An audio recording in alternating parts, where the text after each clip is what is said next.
Done. नमस्कार दोस्तों,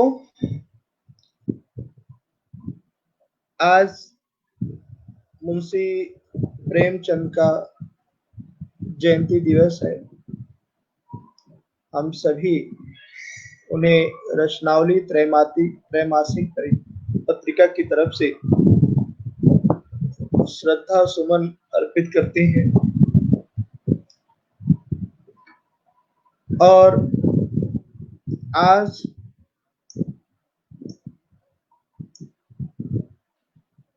lovely professional university के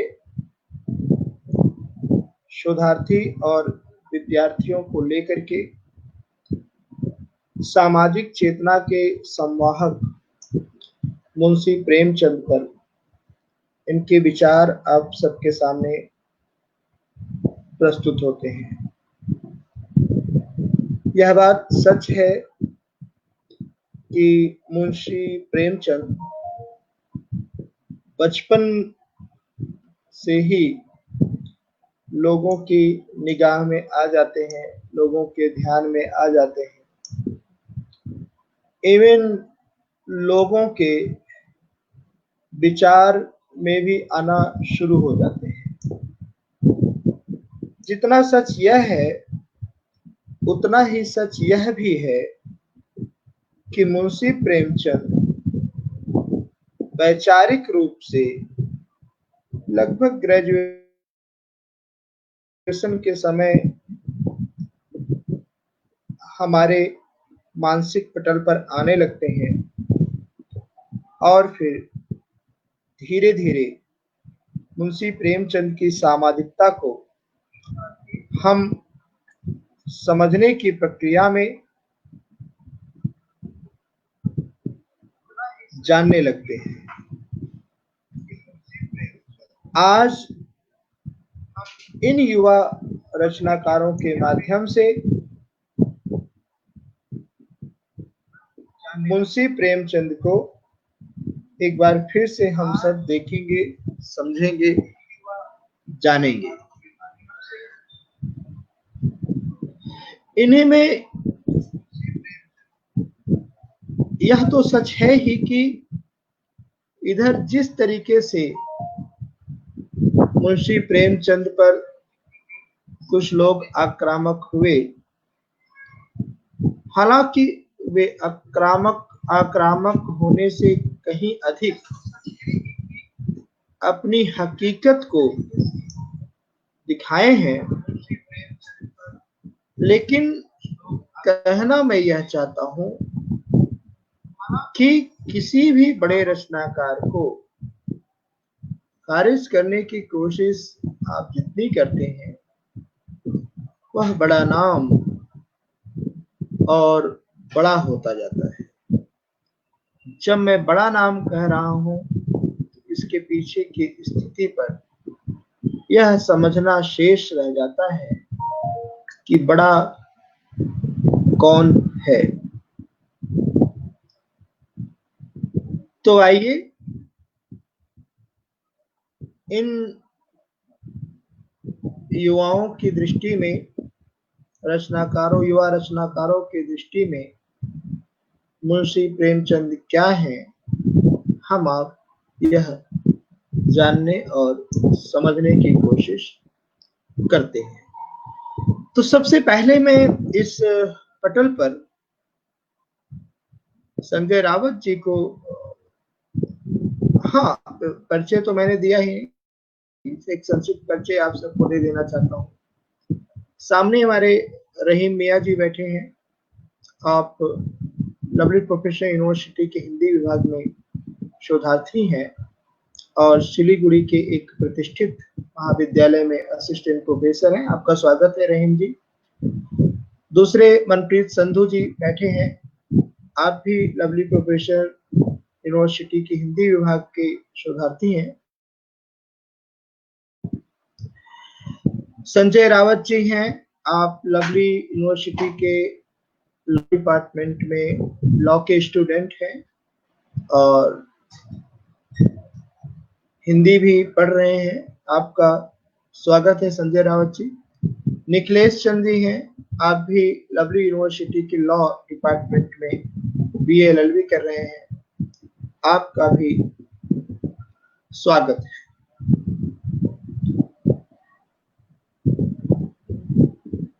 तो ये संक्षिप्त परिचय है। अब मैं आपके सामने इन युवा रचनाकारों को प्रस्तुत करने चल रहा हूं और ये अपना विचार मुंशी प्रेमचंद की सामाजिक चेतना पर रखेंगे। आप सभी का स्वागत है। तो सबसे पहले मैं संजय रावत जी से निवेदन करूंगा कि आप आए और मुंशी प्रेमचंद की सामाजिक चेतना के संदर्भ में अपने विचार प्रस्तुत करें। संजय रावत जी।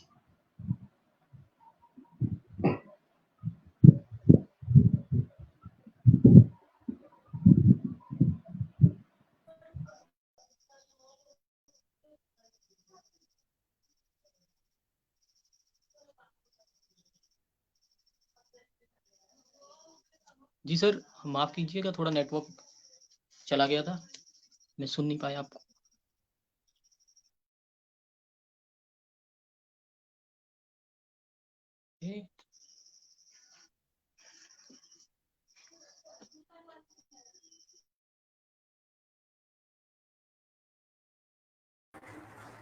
सर आप अनम्यूट हैं, अनम्यूट होके बोलिए। संजय रावत जी, आप अपने विचार प्रस्तुत करें, आपका स्वागत है।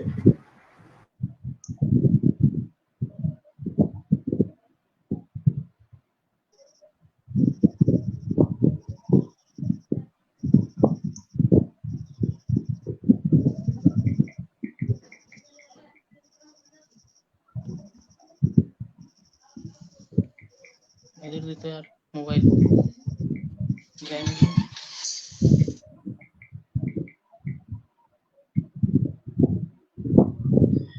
संजय रावत जी के नेटवर्क में कुछ इश्यू है। मैं निखिलेश चंद जी को निवेदन करूंगा। निखिलेश चंद जी, आप अपने विचार प्रस्तुत करें, बाद में हम संजय रावत जी।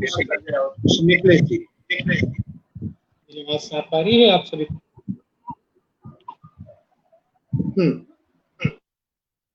आदरणीय वक्तागण एवं श्रोतागण सभी को मेरा आदर से नमस्कार।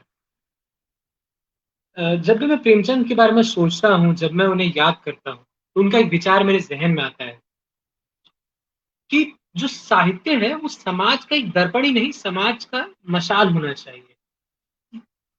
300 किताबें और मेरे करीब 1 डजन उपन्यास लिखने वाले प्रेमचंद जी की तो क्या ही विशेषता करें। उस महापुरुष की कहानियों के संग्रह, उस महापुरुष की कहानियों के खजाने में से आज एक छोटी सी कहानी मैं आपको सुनाना चाहूंगा, हमारे श्रोताओं को सुनाना चाहूंगा। छोटी सी कहानी है जिसने मेरे को बहुत प्रेरित किया है बचपन से। इस कहानी को तो वैसे यूं मैंने शायद 7वीं और 8वीं में पढ़ा होगा, पर इस कहानी का एक बहुत महत्व है मेरे जीवन में और शायद हम में से कईयों के जीवन में महत्व होगा जिन्होंने इस कहानी को सुना हो। ये कहानी है ईदगाह। तो इस कहानी के पात्र कुछ इस तरह थे कि एक दादी है जिनका नाम अमीना है, एक पोता है उनका जिनका नाम हामिद है जो 4 वर्ष का है। तो हामिद जो है उसके माता पिता की मृत्यु हो गई और हामिद जब अपनी दादी से पूछता है कि मेरे माता पिता कहाँ हैं, तो उसकी दादी कहती है कि तुम्हारे पिताजी बाहर गए हैं नौकरी करने ताकि तुम्हारे लिए अच्छे से उपहार ला सकें, और तुम्हारी माता जी अल्लाह के पास गई है ताकि तुम्हारे लिए खूबसूरत से तोहफे ला सकें। तो ये कुछ इस तरह कहानी चलती है और ये कहानी की शुरुआत होती है ईद के पर्व पे से। ईद के पर्व पे गांव के सभी मोहल्ले के सभी बच्चे ईदगाह की तरफ जाते हैं अपने ईदी के पैसे लेकर के, ताकि वहां पास में लगे मेले में जाके कुछ खिलौने वगैरह खरीद सके या फिर कुछ आनंद कर सके। तो ये आ, हमारे हामिद जी भी वहां जाते हैं, उनकी दादी उनको 3 पैसे देती है और वो 3 पैसे लेके जाते हैं। सब बच्चे कुछ खिलौने खरीद रहे होते हैं, कोई कुछ खरीद रहा होता है, कोई कुछ खरीद रहा होता है, पर हामिद जी जाते हैं तो वहां पे कुछ खरीदते नहीं। उनका मन होता है कि वो खरीदे एक खिलौना, पर वो खरीदते नहीं है, वो इधर उधर बेचैन से घूम रहे होते हैं। और उस बेचैनी में वो एक दुकानदार को देखते हैं, बूढ़े आदमी को देखते हैं जो एक दुकान पे बैठा होता है, वो चिमटे बेच रहा होता है। वो उनके पास जाते हैं और कहते हैं कि मेरे को ये चिमटा खरीदना है। 6 पैसे का होता है, भाव ताव होता है, और 3 पैसे में हामिद वो चिमटा खरीद के घर वापस आ रहा होता है। वैसे तो यूं उनके कई सारे साथी उनके साथ होते हैं, तो उनके सारे दोस्त उनका मजाक उड़ा रहे होते हैं कि यार हमने टॉफी खरीदी है, हमने जितने भी झूले थे उनका आनंद लिया, तुम क्या चिमटा लेके आ रहे हो? जब तक सब घर पहुंचते हैं तो सबके खिलौने टूट जाते हैं, या तो जिनकी टॉफियां थी, जिनके व्यंजन थे खूब खाने के अच्छे अच्छे, वो सब खत्म हो जाते हैं। बचता है तो सिर्फ वो चिमटा। हामिद घर जाता है और अपनी दादी को चिमटा दिखाता है। दादी बहुत गुस्सा होती है, कहती है कि क्यों ले आए ये चिमटा, क्या आवश्यकता थी इसकी? वो कहता है कि नहीं, मैं तुम्हारे हाथ देखता हूँ, तुम मेरे लिए रोटी पकाती हो, तुम्हारे हाथों पे निशान आ जाते हैं, और मैं इसको खरीद के लेके आया। वो 4 वर्ष का बच्चा है। इसी प्रकार हमारा जो ये जीवन रूपी मेला है, इसमें भी मतलब हमारे पास ये दोनों ऑप्शन है। हमारे पास ये दोनों हैं कि आप या तो चिमटा खरीदिए या फिर आप एक टॉफी खरीदिए। तो ये हमारे पास ही ऑप्शन है, और जो हम चुनते हैं वही दिखाता है कि भाई आप मतलब जो आप चुनते हैं वही दिखाते हैं कि आपके लिए क्या इंपॉर्टेंट है। वो दिखाता है कि आपके लिए क्या इंपॉर्टेंट है। इसी का नाम तो मूल्य है, इसी का नाम वैल्यूज है जो हम कहते हैं। प्रेमचंद जी की कहानियां बचपन से बच्चों को पढ़ाई जाती है, और कहीं ना कहीं इनसे काफी सारे जो ह्यूमन वैल्यूज हैं वो बच्चों में इंकलकेट हुई हैं, जो जुड़ती हैं बच्चों के साथ, जो जिनसे बच्चों काफी प्रेरित होते हैं, काफी बच्चे आजकल की युवा पीढ़ी। परंतु जैसे कि अब हम जब मतलब सिर्फ प्रेमचंद जी का हम यही योगदान नहीं देख सकते कि उन्होंने कहानियां लिखी, उनके बहुत सारे अन्य योगदान हैं, जिनमें से एक बहुत बड़ा योगदान हमारे स्वतंत्रता संग्राम में रहा है। जब हम स्वतंत्रता संग्राम के जमाने के हम लेखकों की बात करते हैं, हम बात करते हैं रविंद्रनाथ टैगोर की, हम बात करते हैं अन्य लेखकों की, पर हम जल्दी बात नहीं करते हैं हम लोग प्रेमचंद जी की, जिन्होंने अपने कहानियां, जितने अपने इनके उपन्यास थे, इनके द्वारा जो हमारी युवा पीढ़ी उनको कितना प्रेरित किया। उन्होंने मतलब एक तरीके से मतलब आजादी के प्रति एक लोगों के अंदर एक जज्बा जगाया था अपने उस दौर में। उन्होंने काफी लिखा जिसकी वजह से लोगों को प्रेरणा मिली। अगर हम उनके और कथनों की बात किया जाए, अगर उनके और चीजों की बात किया जाए, तो वे शोषित पीड़ित समाज के प्रतिनिधि लेखक के रूप में भी देखे जाते हैं उस दौर में। इनका असली नाम तो वैसे धनपत राय श्रीवास्तव था, जाति से कायस्थ। परंतु इसके बावजूद भी जिस दौर में जब लोग निचली जातियों के बारे में बात करने से छूना, बात करना दूर की बात है, बात करने उनके मोहल्लों के आसपास नहीं जाते थे, उस दौर में भी अपने लेखनों में इन्होंने दलित, शोषित, किसान और उपेक्षित नारियों के बारे में खुल करके लिखा। इन्होंने उनको लिखा, उनके बारे में बताया, उनके बारे में एक विचार रखा जिस बारे में लोग बात ही नहीं करते थे। प्रेमचंद जी ने लिखा, ये उनका दृष्टिकोण दिखाता है, ये उनका एक महान विचार दिखाता है कहीं ना कहीं। आज भी अगर देखा जाए तो अगर मैं आज के संदर्भ में प्रेमचंद जी को देखूं, तो आज के संदर्भ भारत की आजादी को 70 साल हो गए। हमने बहुत सारे कानून बनाए, बाबा साहब भीमराव अम्बेडकर, पंडित नेहरू, इवन बाकी जितने हमारे स्वतंत्रता संग्राम के नेता थे, उनके जो विजन था, उनका जो लक्ष्य था, उसके तहत हमने कई सारे कानून बनाए, हमने इतने सारे संविधान बनाए, इतने सारे आईपीसी, सीआरपीसी सब बन गया, भारतीय दंड संहिता बनी, सब बने। जातिवाद को छुआछूत को प्रतिबंधित कर दिया गया, हर चीज को प्रतिबंधित कर दिया गया, नारियों को समान अधिकार मिले। परंतु पर क्या ये सच में असली में हो पाया? भारत के हर हिस्से में क्या इन सब चीजों का असर हुआ? नहीं। इस समय मैं उत्तराखंड में, उत्तराखंड के पहाड़ियों की हमारे श्रोताओं को मैं एक किस्सा सुनाता हूँ। उत्तराखंड के पहाड़ियों में आप यदि जाएंगे तो जो ऊंची जाति के लोग हैं वो पहाड़ी की चोटियों पे रहते हैं, पहाड़ी के उछले हिस्सों पे रहते हैं, और जो निचली जाति के लोग हैं आज भी पहाड़ियों की तलहटियों पे रहते हैं। और जो निचली जाति के लोग हैं वो ऊपर के गांव में नहीं जा सकते। ऊपर के गांव के बच्चों को मना होता है, बचपन से सिखाया जाता है कि नीचे के लोगों को नमस्कार प्रणाम तक नहीं करिए आप। ऊपर के लोग ऊपर पानी, तो नीचे के लोग ऊपर पानी भी नहीं पी सकते, ऊपर वाले लोग नीचे देखते तक नहीं। तो आज भी ये एक विडंबना है कि आज भी कहीं ना कहीं जातिवादी प्रथा हमारे देश में मौजूद है, और बहुत ज्यादा मौजूद है। और इसको निकालने का क्या तरीका है? साहित्य। साहित्य के बलबूते, जब साहित्य ने जो क्रांतियां लाई हैं, चाहे वो जितनी क्रांतियां हुई आज तक, सब साहित्य की ही वजह से हुई है। जो लेखकों ने लिखा, लोगों को प्रेरित किया, चाहे वो जितनी भी क्रांतिकारी हो, चाहे वो गोल्डन रेवोल्यूशन हो, अमेरिकन रेवोल्यूशन हो, फ्रेंच रेवोल्यूशन, जितने भी क्रांतियां आई पूरे विश्व में, उनका कहीं ना कहीं हम कहा जा सकता है, कहीं ना कहीं कहा जा सकता है कि उनके पीछे एक जो मतलब एक जो बहुत जरूरी एक रोल प्लेयर किरदार अदा किया है, वो लेखकों ने किया है, वो उस जमाने के लेखकों ने किया है। उन्होंने जो लिखा उससे लोग प्रेरित हुए, लोग उनसे प्रभावित हुए, और लोगों ने बोला, सीखा, प्रदर्शन किए, और आज हमारी आजादी भी उसी का एक स्वरूप है कि आज हम आजाद हैं, हम सब आजाद हैं, हम सब आजाद हैं, वो उसी का स्वरूप है। तो हमें प्रेमचंद जी जैसे लेखकों की आवश्यकता है जो समाज में लाइन के बाहर जा करके लिखे, समाज में लोगों को जागृति दें, क्योंकि आजकल की पीढ़ी तो इन सब चीजों से दूर जाती जा रही है। लोगों को दूर किया जा रहा है एक तरीके से, लोग को सिखाया नहीं जाता। हम शहर के लोग क्या जानते हैं क्या समस्याएं हैं नारियों के प्रति। आज भी कितनी सारी भेदभाव वाली चीजें हो रही हैं। आज भी कहीं ना कहीं नारियों को वो अधिकार नहीं मिल पाया हर जगह पे। शहरों में शायद मिला हो पर गाँव में नहीं मिल पाया है। वही चीजें हैं और वही पिछड़ी जातियों के साथ भी होता रहा है। प्रेमचंद जी ने तो हर एक विषय में उपेक्षित नारियों के बारे में उन्होंने एकदम संक्षिप्त रूप से कहा। इस विषय में तो कोई बात ही नहीं करता, आज भी कोई नहीं लिखता उस बारे में, कोई बात नहीं करता है।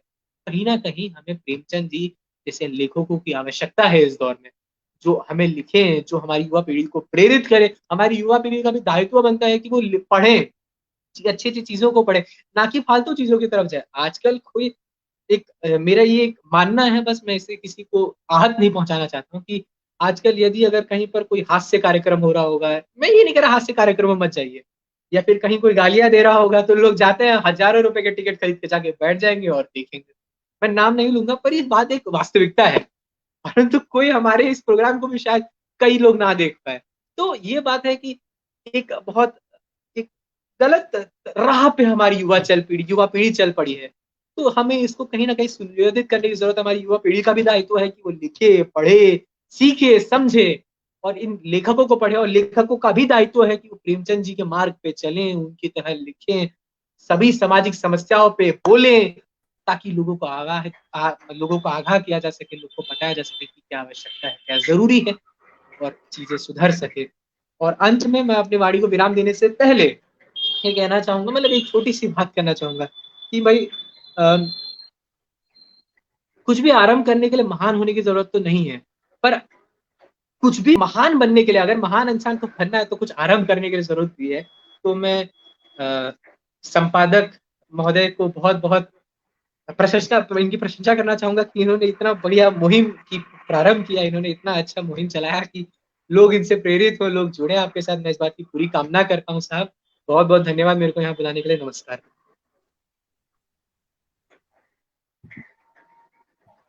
धन्यवाद निखिलेश जी, बहुत ही महत्वपूर्ण बातें आपने मुंशी प्रेमचंद जी के बहाने की, और यह भी आपने अच्छी कृपा की कि लगे हाथ मुंशी प्रेमचंद जी की जाति भी बता दिया आपने।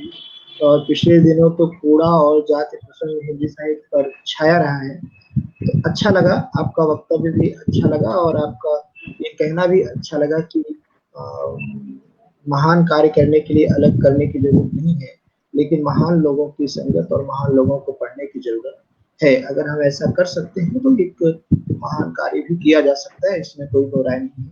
तो आपके विचारों का स्वागत है। मुझे लग रहा है कि हमारे श्रोतागण आपके विचारों से जरूर लाभान्वित होंगे, आप स्टूडियो में बने रहेंगे। संजय रावत जी से निवेदन करना चाहूंगा, संजय रावत जी अगर आपका नेटवर्क ठीक हो तो आप हमसे जुड़े और अपनी अभिव्यक्ति रखें। मुझे लग रहा है संजय रावत जी अभी भी परफेक्ट नहीं है, तो मैं निवेदन करूंगा मनप्रीत संधू जी से आप आए और मुंशी प्रेमचंद जी की सामाजिक चेतना से संबंधित अपने विचारों को हम सबके सामने रखें।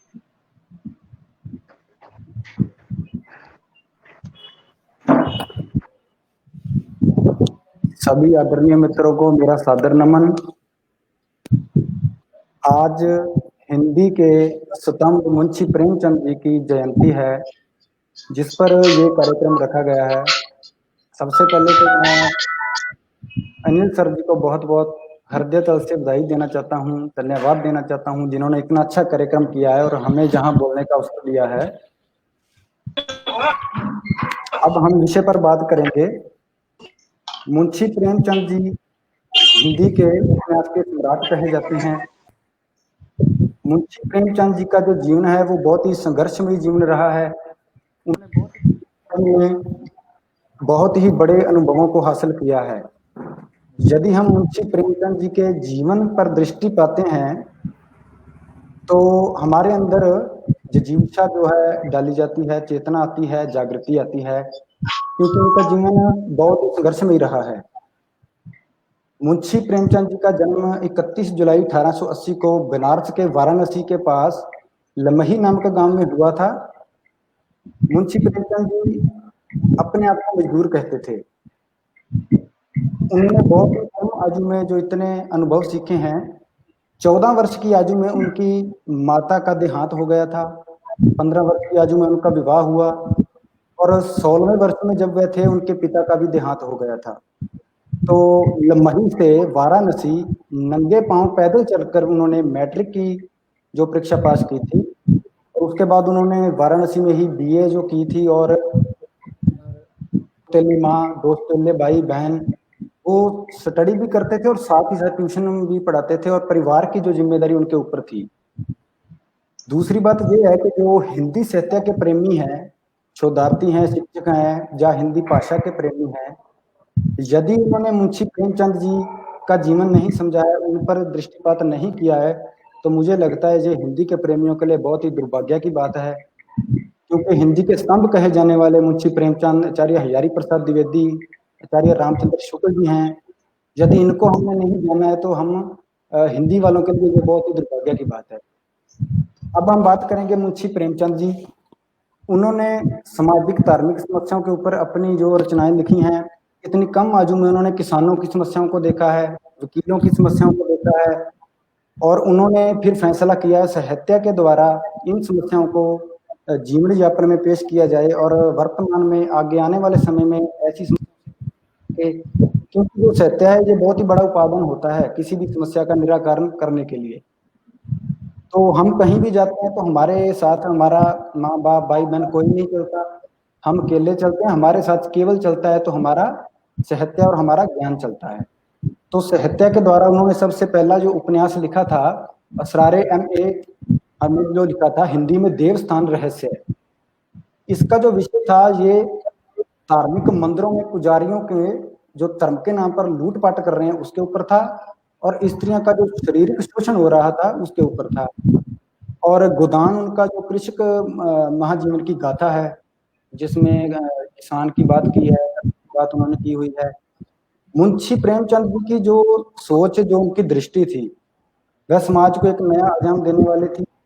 उनके जीवन को जब हम समझ लेंगे तो हम जीने का जो जीवन का जो असली मूल्य क्या है, मानवीय मूल्य क्या है, तब हमें समझ। मुंशी प्रेमचंद जी की चर्चित उक्ति है कि जीवन क्या है, सोना और खाना जीवन नहीं है। सोना और खाना जीवन नहीं है, जीवन वह है जो निरंतर आगे बढ़ने की लगन है।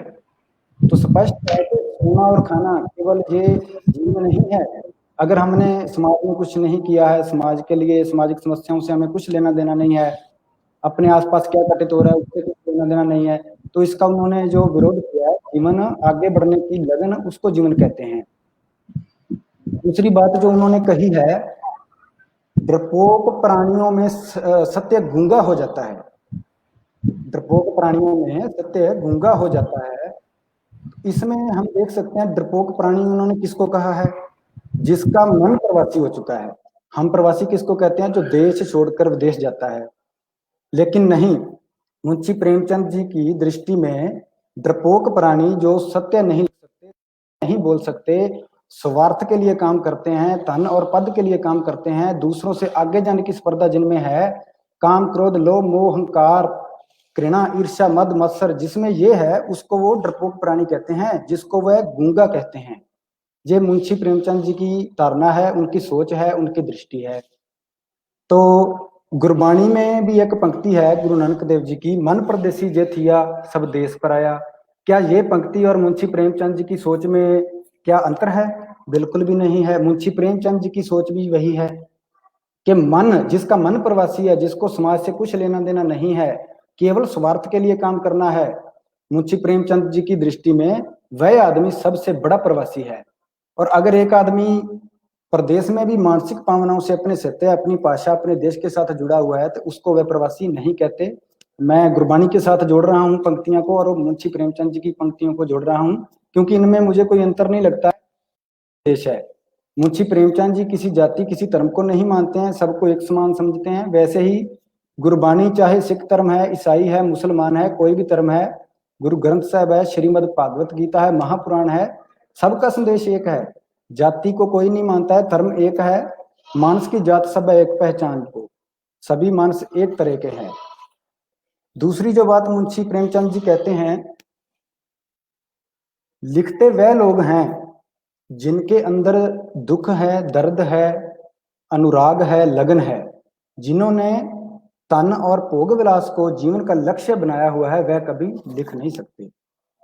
जिसके अंदर कोई लगन है, चेतना है, स्मृति है, याद है, बुद्धि है, जिनके अंदर सोच विचार है, वही लिख सकते हैं। ये मुंशी प्रेमचंद जी की बहुत ही चर्चित उक्ति है, जो धन और स्वार्थ के लिए काम करेगा वह कभी भी नहीं लिख सकता। तो मुंशी प्रेमचंद जी की जो रचनाएं हैं, उनका जीवन है, जे आज से 100 साल की रचनाएं हैं। ऐसा प्रतीत होता है कि जैसे आज जो हमारे समाज में हो रहा है, इसी के ऊपर उनकी रचनाएं हैं। जो आज घटित हो रहा है, इसी को उन्होंने बयान किया है। लगभग 100 साल पहले की जो रचनाएं हैं, उनके जो उपन्यासों की बात की जाए, निबंधों की बात की जाए, या उनकी कहानियों की बात की जाए, बड़े कर की बेटी उनकी कहानी, पहली कहानी है, उसमें भी हम देखते हैं जे जिजीविषा के ऊपर है, गोदान है, कायाकल्प है, सेवा सदन है, साहित्य में हम इसको पढ़ते ही हैं। दूसरा उन्होंने कहा है, मानव को जो दौलतमंद मानव को जो सम्मान मिलता है, वो सम्मान उसका नहीं है, वो सम्मान उसकी दौलत का है। तो उन्होंने स्वार्थ को भी नकारा है, काम क्रोध मोह को भी नकारा है।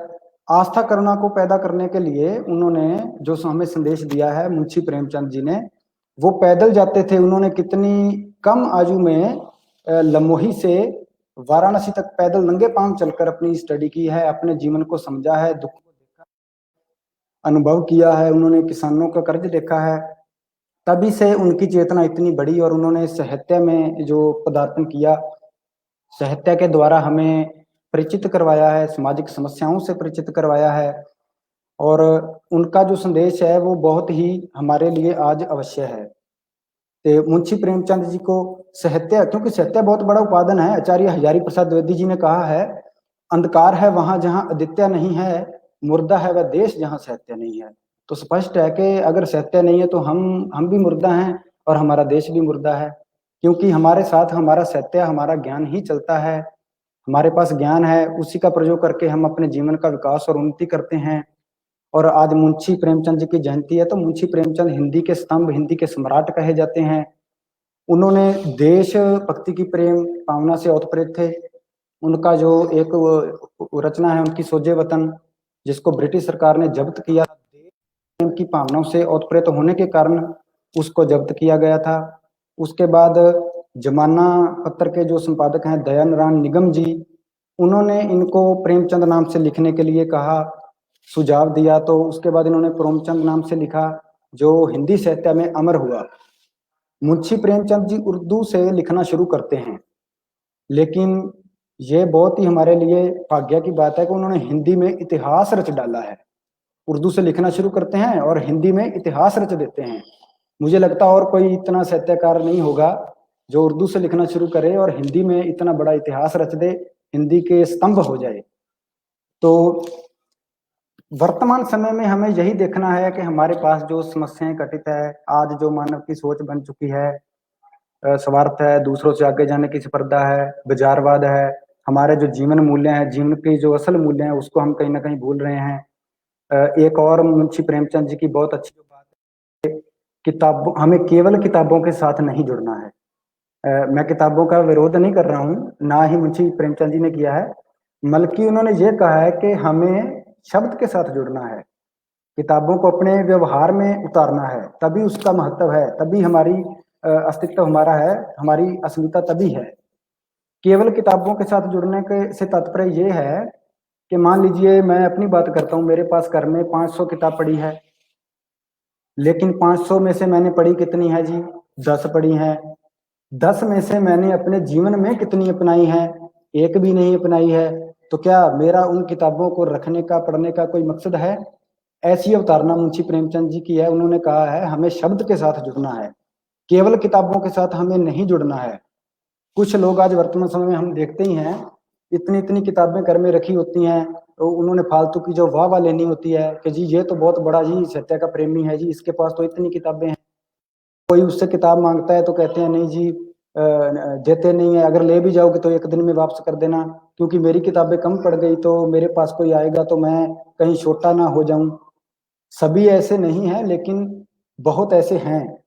ऐसी अवधारणा को मुंशी प्रेमचंद जी नकारते हैं। उसको नकारात्मक समझते हैं, शब्द के साथ जुड़ना अनिवार्य समझते हैं।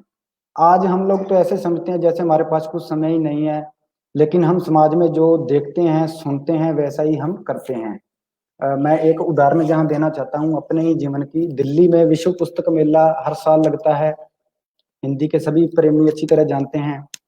तो हम ट्रेन से जालंधर से जा रहे थे, रास्ते में ट्रेन में सामने 2 औरतें बैठी थी, उनके साथ उनकी एक बच्ची बैठी थी। वो बच्ची किताब पढ़ रही थी, बाकी पूरी ट्रेन में सभी कोई मोबाइल देख रहा था, कोई कुछ अपना एंजॉय कर रहा था, किसी ने हेडफोन लगाए हुए थे, अपना गाने सुन रहे थे। लेकिन वो बच्ची जलंधर से जा किताब ही पढ़े जा रही है। उनके साथ उनकी माता है, 2 औरतें हैं और साथ में हमारी बगल वाली सीट में और 2 औरतें बैठी हैं। वो उनसे पूछती हैं, काफी देर उनको देखने के बाद उनकी माँ से पूछती हैं कि आजकल बच्चे मोबाइल ही देखते रहते हैं, इधर उधर जहाँ ये जो किताबें हैं बहुत कम पढ़ते हैं। आपकी बच्ची को हम कब से देख रहे हैं, वो किताब ही पढ़े जा रही है, इसका क्या मतलब कारण है? आप अपने बच्चों को क्या कहते हैं ऐसा, जो आपकी बच्ची ये किताब ही पढ़ रही है? बल्कि हमारे बच्चे तो हमारी बात मानते ही नहीं हैं, किताबों के साथ जुड़ते ही नहीं हैं। तो उसका उत्तर सुनेंगे तो प्रसन्न हो जाएंगे। उनका उत्तर था, मैंने कभी भी अपने बच्चों को किताब पढ़ने के लिए नहीं कहा। मैं जब भी फ्री होती हूँ घर में, मैं खुद किताब पढ़ती रहती हूँ। ये उनका उत्तर था कि मैं खुद किताब पढ़ती हूँ, मेरे बच्चे जब भी फ्री होते हैं किताब ही पढ़ते हैं। तो मैं भी बहुत प्रसन्न हुआ उनकी इस बात से कि हम जैसा देखते सुनते हैं बिल्कुल वैसा ही सत्य है। तो ऐसी अवधारणाएं हमें पैदा करनी है अपने जीवन में। स्वार्थ को छोड़ना है, हमें मैला अपने जीवन को नहीं करना है, सुंदर बनाना है। मुंशी प्रेमचंद जी की सोच और धार्मिक जो गुरबानी की सोच है बिल्कुल एक है। मैं कुछ और पंक्तियों को भी यहाँ पर बताऊंगा, उसके माध्यम से भी कुछ मुंशी प्रेमचंद जी को भी मैंने जितना समय समझा है, पढ़ा है, सुना है, उतना मैं उसको बता सकता हूँ उनकी सोच कैसी है। बिल्कुल सेम सोच उनकी मुझे लगी है। समय के महत्व को समझना आज सबसे जो महत्वपूर्ण है। एक पंक्ति गुरबानी में है, वक्त विचारे सो बंदा होए। इसका अर्थ ये है कि समय के महत्व को जो समझता है वह बंदा है। पंजाबी में बंदा गुरमुखी में कहते हैं, हिंदी में उसको मानव कहेंगे हम। कि मानव कौन है? मानव वही है, वक्त विचारे सो बंदा होए, जो समय के महत्व को समझता है। आज समय हमारे पास से निकल रहा है, तो हमें समय के महत्व को समझना है। हमारा जीवन कितना उचित है, सोच हमारी दृष्टि पर निर्भर करता है। आप पहचाने सो सब गुण जाने। जो आदमी अपने आप को पहचान लेता है वो सभी गुण और नेकियों को समझ लेता है। क्योंकि हम दूसरों पर टिप्पणी करने पर ही लगे रहते हैं हर वक्त, कभी अपने आप को पहचानते नहीं है। हमारा जीवन क्या है, हम अपने जीवन में क्या कर रहे हैं, हमने अपने व्यवहार में क्या अपनाया है अब तक, जो हमने सुना है समझा है।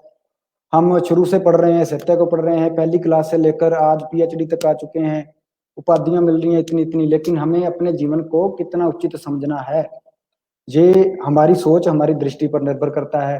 आप पहचाने सो सब गुण जाने, अपने आप को पहचानना है। दूसरा ये है, जे रत लगे कपड़ा ता जामा होए पलीत। जे रत लगे कपड़ा जामा होए पलीत, जो रत पीवे मानसा तिनक्यों निर्मल चीत।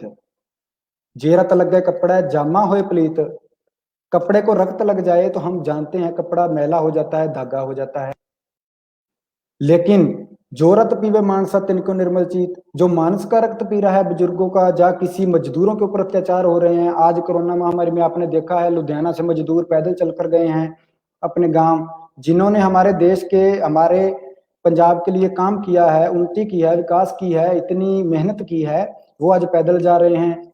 और जो दूसरे देश में काम कर रहे हैं, कनाडा अमेरिका में, वो जहाजों से वापस आ रहे हैं। तो मजदूरों के ऊपर अत्याचार करना, किसी और के ऊपर अत्याचार करना, जो रत पीवे मानसा तिनको निर्मल चीत। वह आदमी कितने भी सफेद कपड़े पहन ले, वह धुर अंदर तक मैला होता है, वह कभी सुंदर नहीं हो सकता। ऐसी ही सोच बिल्कुल मुंशी प्रेमचंद जी की है। पढ़ेंगे तो हमें पता चलता है मुंशी प्रेमचंद जी स्वार्थ को, अत्याचार को उन्होंने देखा है, और अत्याचार को वह कैसे समझाते हैं ये हम गोदान में अच्छी तरह देखते हैं, सेवा सदन में देखते हैं। और आज भी किसानों का कर्ज है, किसान फंदे पर चल रहे हैं, बलात्कार आज भी हो रहे हैं, दहेज प्रथा आज भी है, भ्रूण हत्या आज भी है। तो ऐसी सोच जो है मुंशी प्रेमचंद जी की, ऐसी अवधारणा है जो हमें जिजीविषा देती है, जीने की जो चाहना बढ़ती है, हमारा जो जीवन है और सुंदर बनता है। तो ऐसी ही बहुत सी और भी पंक्तियां हैं। मुंशी प्रेमचंद जी ने भी हमें पूरा अपने साहित्य के द्वारा समझाया है, लेकिन अपने जीवन को हम खुद कैसा देखते हैं ये आज हमें समझना है। समय के महत्व को आज हमें समझना है। मुंशी प्रेमचंद जी की रचना पढ़ लीजिए, चाहे किसी और साहित्यकार की रचना पढ़ लेंगे, जब तक उसको पढ़कर हम समझते नहीं हैं, अपने जीवन में, अपनी सोच में, अपनी दृष्टि में अपनाते नहीं हैं, तब तक ये सब व्यर्थ है। ऐसी सोच मुंशी प्रेमचंद जी की है। अगर हम नहीं उसको अपनाते हैं तो फिर ये सब व्यर्थ है। हमारी जो दृष्टि, जो दर्शन है, देखने की दृष्टि, दृश्यते अनेन इति दर्शनम, जिसके द्वारा देखा जाए वह कैसी है? दर्शन यही है, हमारी जो दृष्टि है, चाहे हम सत्य को देखना है, चाहे अपने जीवन को देखना है, दृश्यते अनेन इति दर्शनम, हमें आज अपने जीवन को देखना है, किस दृष्टि से देखना है और कितना महत्वपूर्ण बनाना है।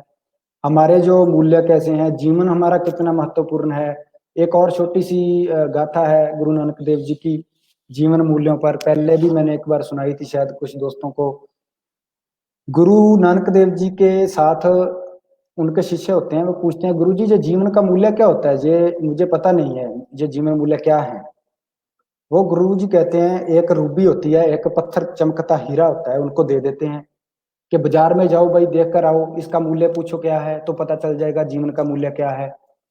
वो जाता है, सामने एक केले बेच रहा होता है आदमी, उसको वो दिखाता है, कहता है भाई इसका मूल्य क्या है? वो कहता चमक अच्छी है, तू इसको मुझे दे दे, 1 दर्जन केले ले जा। कहता नहीं, बेचना नहीं, गुरु का हुक्म नहीं है। आगे जाता है, एक आदमी होता है, कहता है जी इसका मूल्य क्या है? वो कहता है आपका पत्थर तो अच्छा चमकता है, आप मुझे दे दो और 1 बोरी आलू ले जाओ।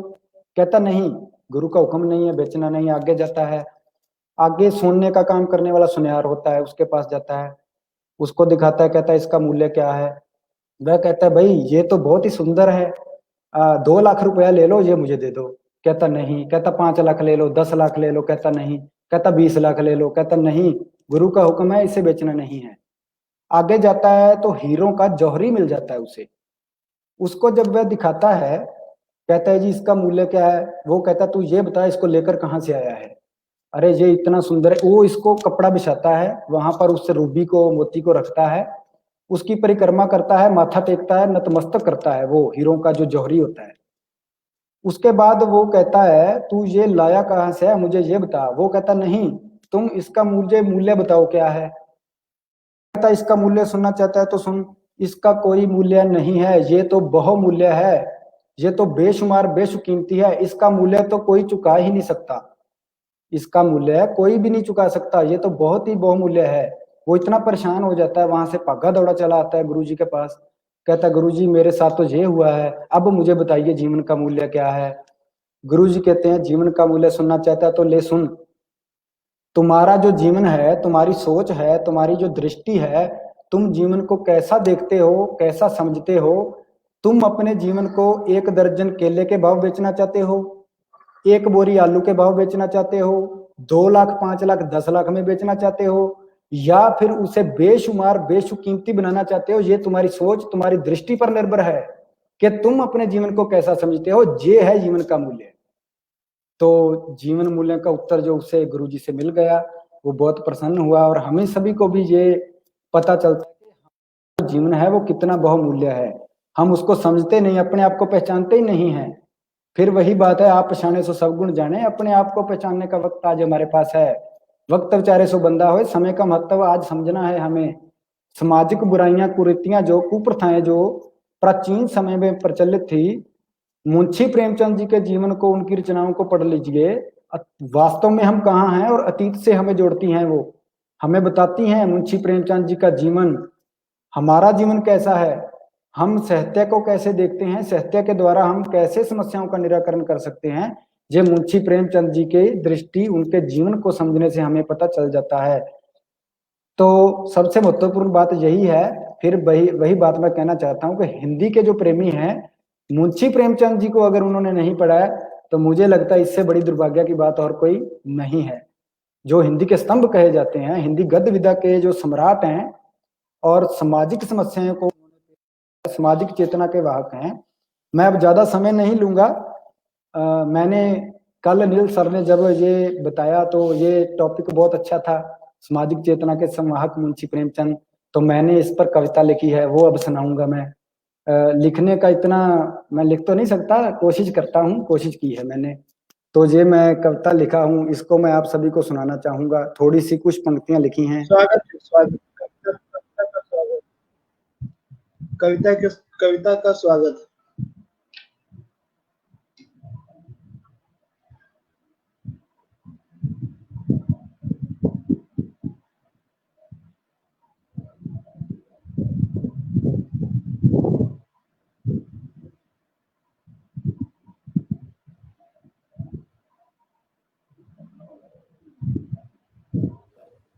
क्षमा चाहता हूँ, थोड़ा नेटवर्क कॉल आने की वजह से कट हो गया था। अभी हमारी आवाज आ रही है सर? हाँ, हाँ तो हाँ, मैं एकदम अपनी एकदम कविता आ रही शुरू है, आप करने जा रहा सुनिए। हूँ। मुंशी प्रेमचंद सामाजिक चेतना के संवाहक हैं मुंशी प्रेमचंद। सामाजिक चेतना के संवाहक हैं मुंशी प्रेमचंद। तनपत राय फिर नवाब, तनपत राय फिर नवाब, फिर बनते हैं मुंशी प्रेमचंद। लम्ही में जन्मे हैं, लम्ही में जन्मे हैं, क्या बात, गांवों के बारे में लिखते हैं मुंशी प्रेमचंद। सामाजिक चेतना के संवाहक हैं मुंशी प्रेमचंद। वाह, लिखना उर्दू से शुरू करते हैं, लिखना उर्दू से शुरू करते हैं, हिंदी में इतिहास लिखते हैं मुंशी प्रेमचंद। संवाहक सामाजिक चेतना के संवाहक हैं मुंशी प्रेमचंद। संघर्ष जीवन में करते हैं, संघर्ष जीवन में हैं, खुद को मजदूर कहते हैं मुंशी प्रेमचंद। सामाजिक चेतना के संवाहक हैं मुंशी प्रेमचंद। अब बात करते हैं उनके उपन्यासों की, अब बात करते हैं उनके उपन्यासों की। प्रतिज्ञा गबन सेवा सदन काया कल्प गोदान की, कृषक जीवन की महागाथा है जिसमें बात करते हैं किसान की। कृषक जीवन की महागाथा है जिसमें बात करते हैं किसान की। इस लेखन से समाज सुधारते हैं मुंशी प्रेमचंद। सामाजिक चेतना के संवाहक हैं मुंशी प्रेमचंद। जीवन का सही रास्ता दिखाते हैं मुंशी प्रेमचंद। वाह, जीवन का सही रास्ता दिखाते हैं मुंशी प्रेमचंद। करुणा आस्था दया और धैर्य है मुंशी प्रेमचंद। करुणा आस्था दया और धैर्य है मुंशी प्रेमचंद। नेकी और अच्छे काम है मुंशी प्रेमचंद। संधु सत्य के रास्ते पर चलना सिखाते हैं मुंशी प्रेमचंद। संधु सत्य के रास्ते पर चलना सिखाते हैं मुंशी प्रेमचंद। सामाजिक चेतना के संवाहक हैं मुंशी प्रेमचंद। सामाजिक चेतना के संवाहक हैं मुंशी प्रेमचंद। तो अब मैं अपनी वाणी को विराम देता हूं और सभी को हृदय तल से धन्यवाद ज्ञापित करता हूं। और अनिल सर, आपको फिर से हृदय तल से धन्यवाद और अग्रिम बधाई देता हूं। सो जय हिंद, जय भारत। धन्यवाद मनप्रीत जी, आप स्टूडियो में बने रहेंगे। और अच्छा लगा आपने मुंशी प्रेमचंद की सामाजिक चेतना से लेकर के संत साहित्य के पहलुओं को छूते हुए और अंतिम पर आपने कविता भी सुनाई मुंशी प्रेमचंद को लेकर के। और यह भी एक सच्चाई है कि इधर कुछ सालों से, कुछ वर्षों से हमारे देश में लोग मुंशी प्रेमचंद को ही बड़ा कवि बता रहे थे। हालांकि ये बात और है कि मुंशी प्रेमचंद की कविताएं नहीं लिखे थे और कहानियों में उनका अच्छा रहा और उपन्यास भी अच्छा रहा। और यह सच है कि मुंशी प्रेमचंद जी हिंदी साहित्य जगत में ही नहीं, बल्कि मतलब हिंदी को प्रेम करने वालों के ही हृदय में नहीं, बल्कि साहित्य को प्रेम करने वाले जनों के हृदय में रहे और लोगों ने इनको भरपूर प्यार दिया। और यूं कहूं कि जिस तरह से मुंशी प्रेमचंद जी ने खास से लेकर के आम आदमी तक की वेदना और संवेदना को तरजीह दी, उसी तरीके से खास से लेकर आम तक लोगों ने इन मुंशी प्रेमचंद जी के साहित्य से बहुत कुछ ग्रहण किया और बहुत कुछ प्राप्त किया।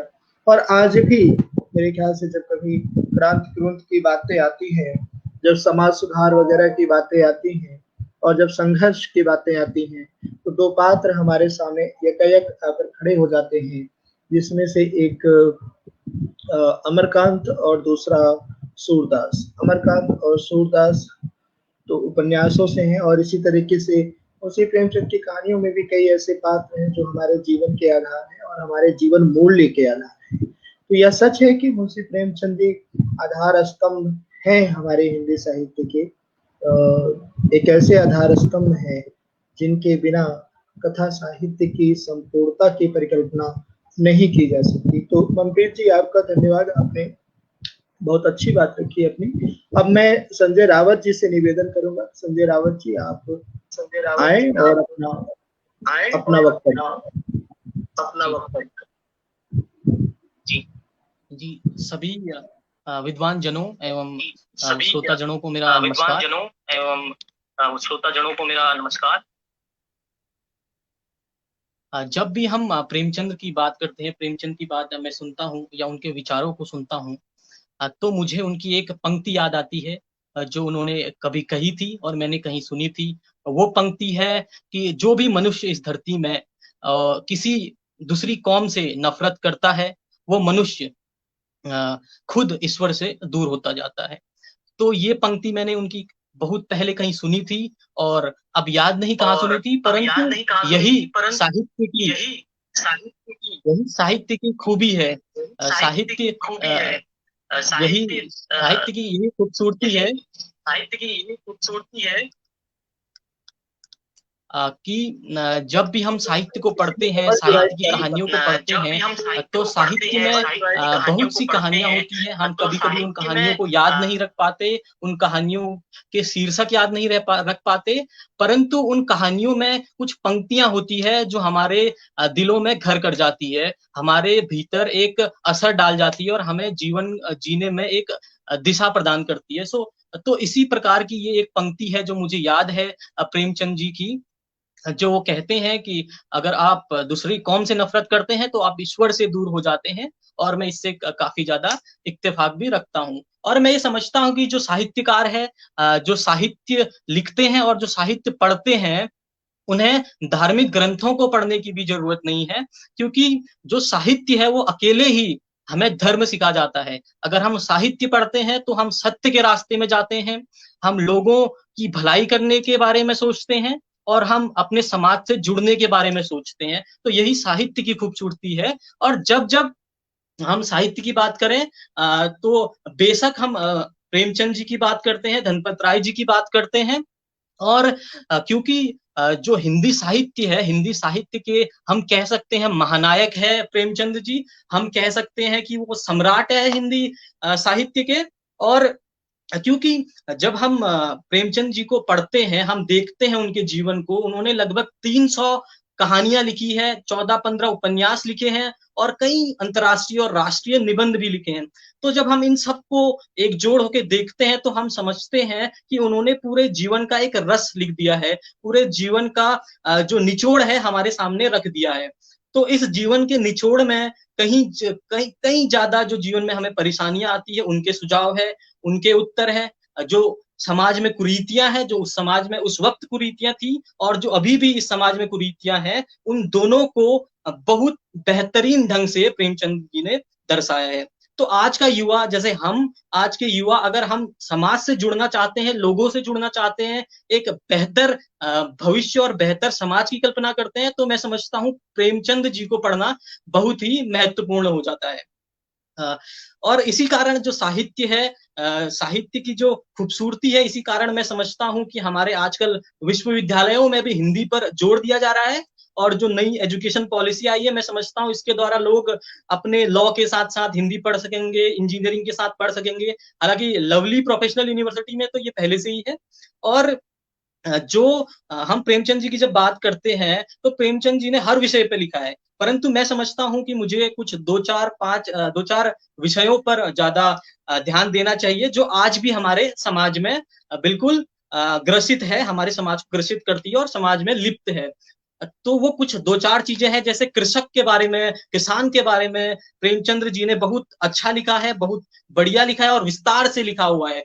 कृषक की परेशानियां, कृषक की कृषक का जो शोषण होता था उस समाज में और आज के समाज में जो होता है, तो ये काफी ज्यादा कृषक के बारे में हमें संवेदनशील बनाता है। इसीलिए जब हम प्रेमचंद्र जी की बात करते हैं तो हम कृषक की बात करते हैं, जब हम प्रेमचंद्र जी की बात करते हैं हम स्त्री की बात करते हैं, जब हम प्रेमचंद्र जी की बात करते हैं हम समझते हैं कि हम पिछड़े वर्ग की बातें कर रहे हैं, हम पिछड़े वर्ग के लोगों को समझने की कोशिश कर रहे हैं और युवाओं को जागरूक करने की कोशिश कर रहे हैं।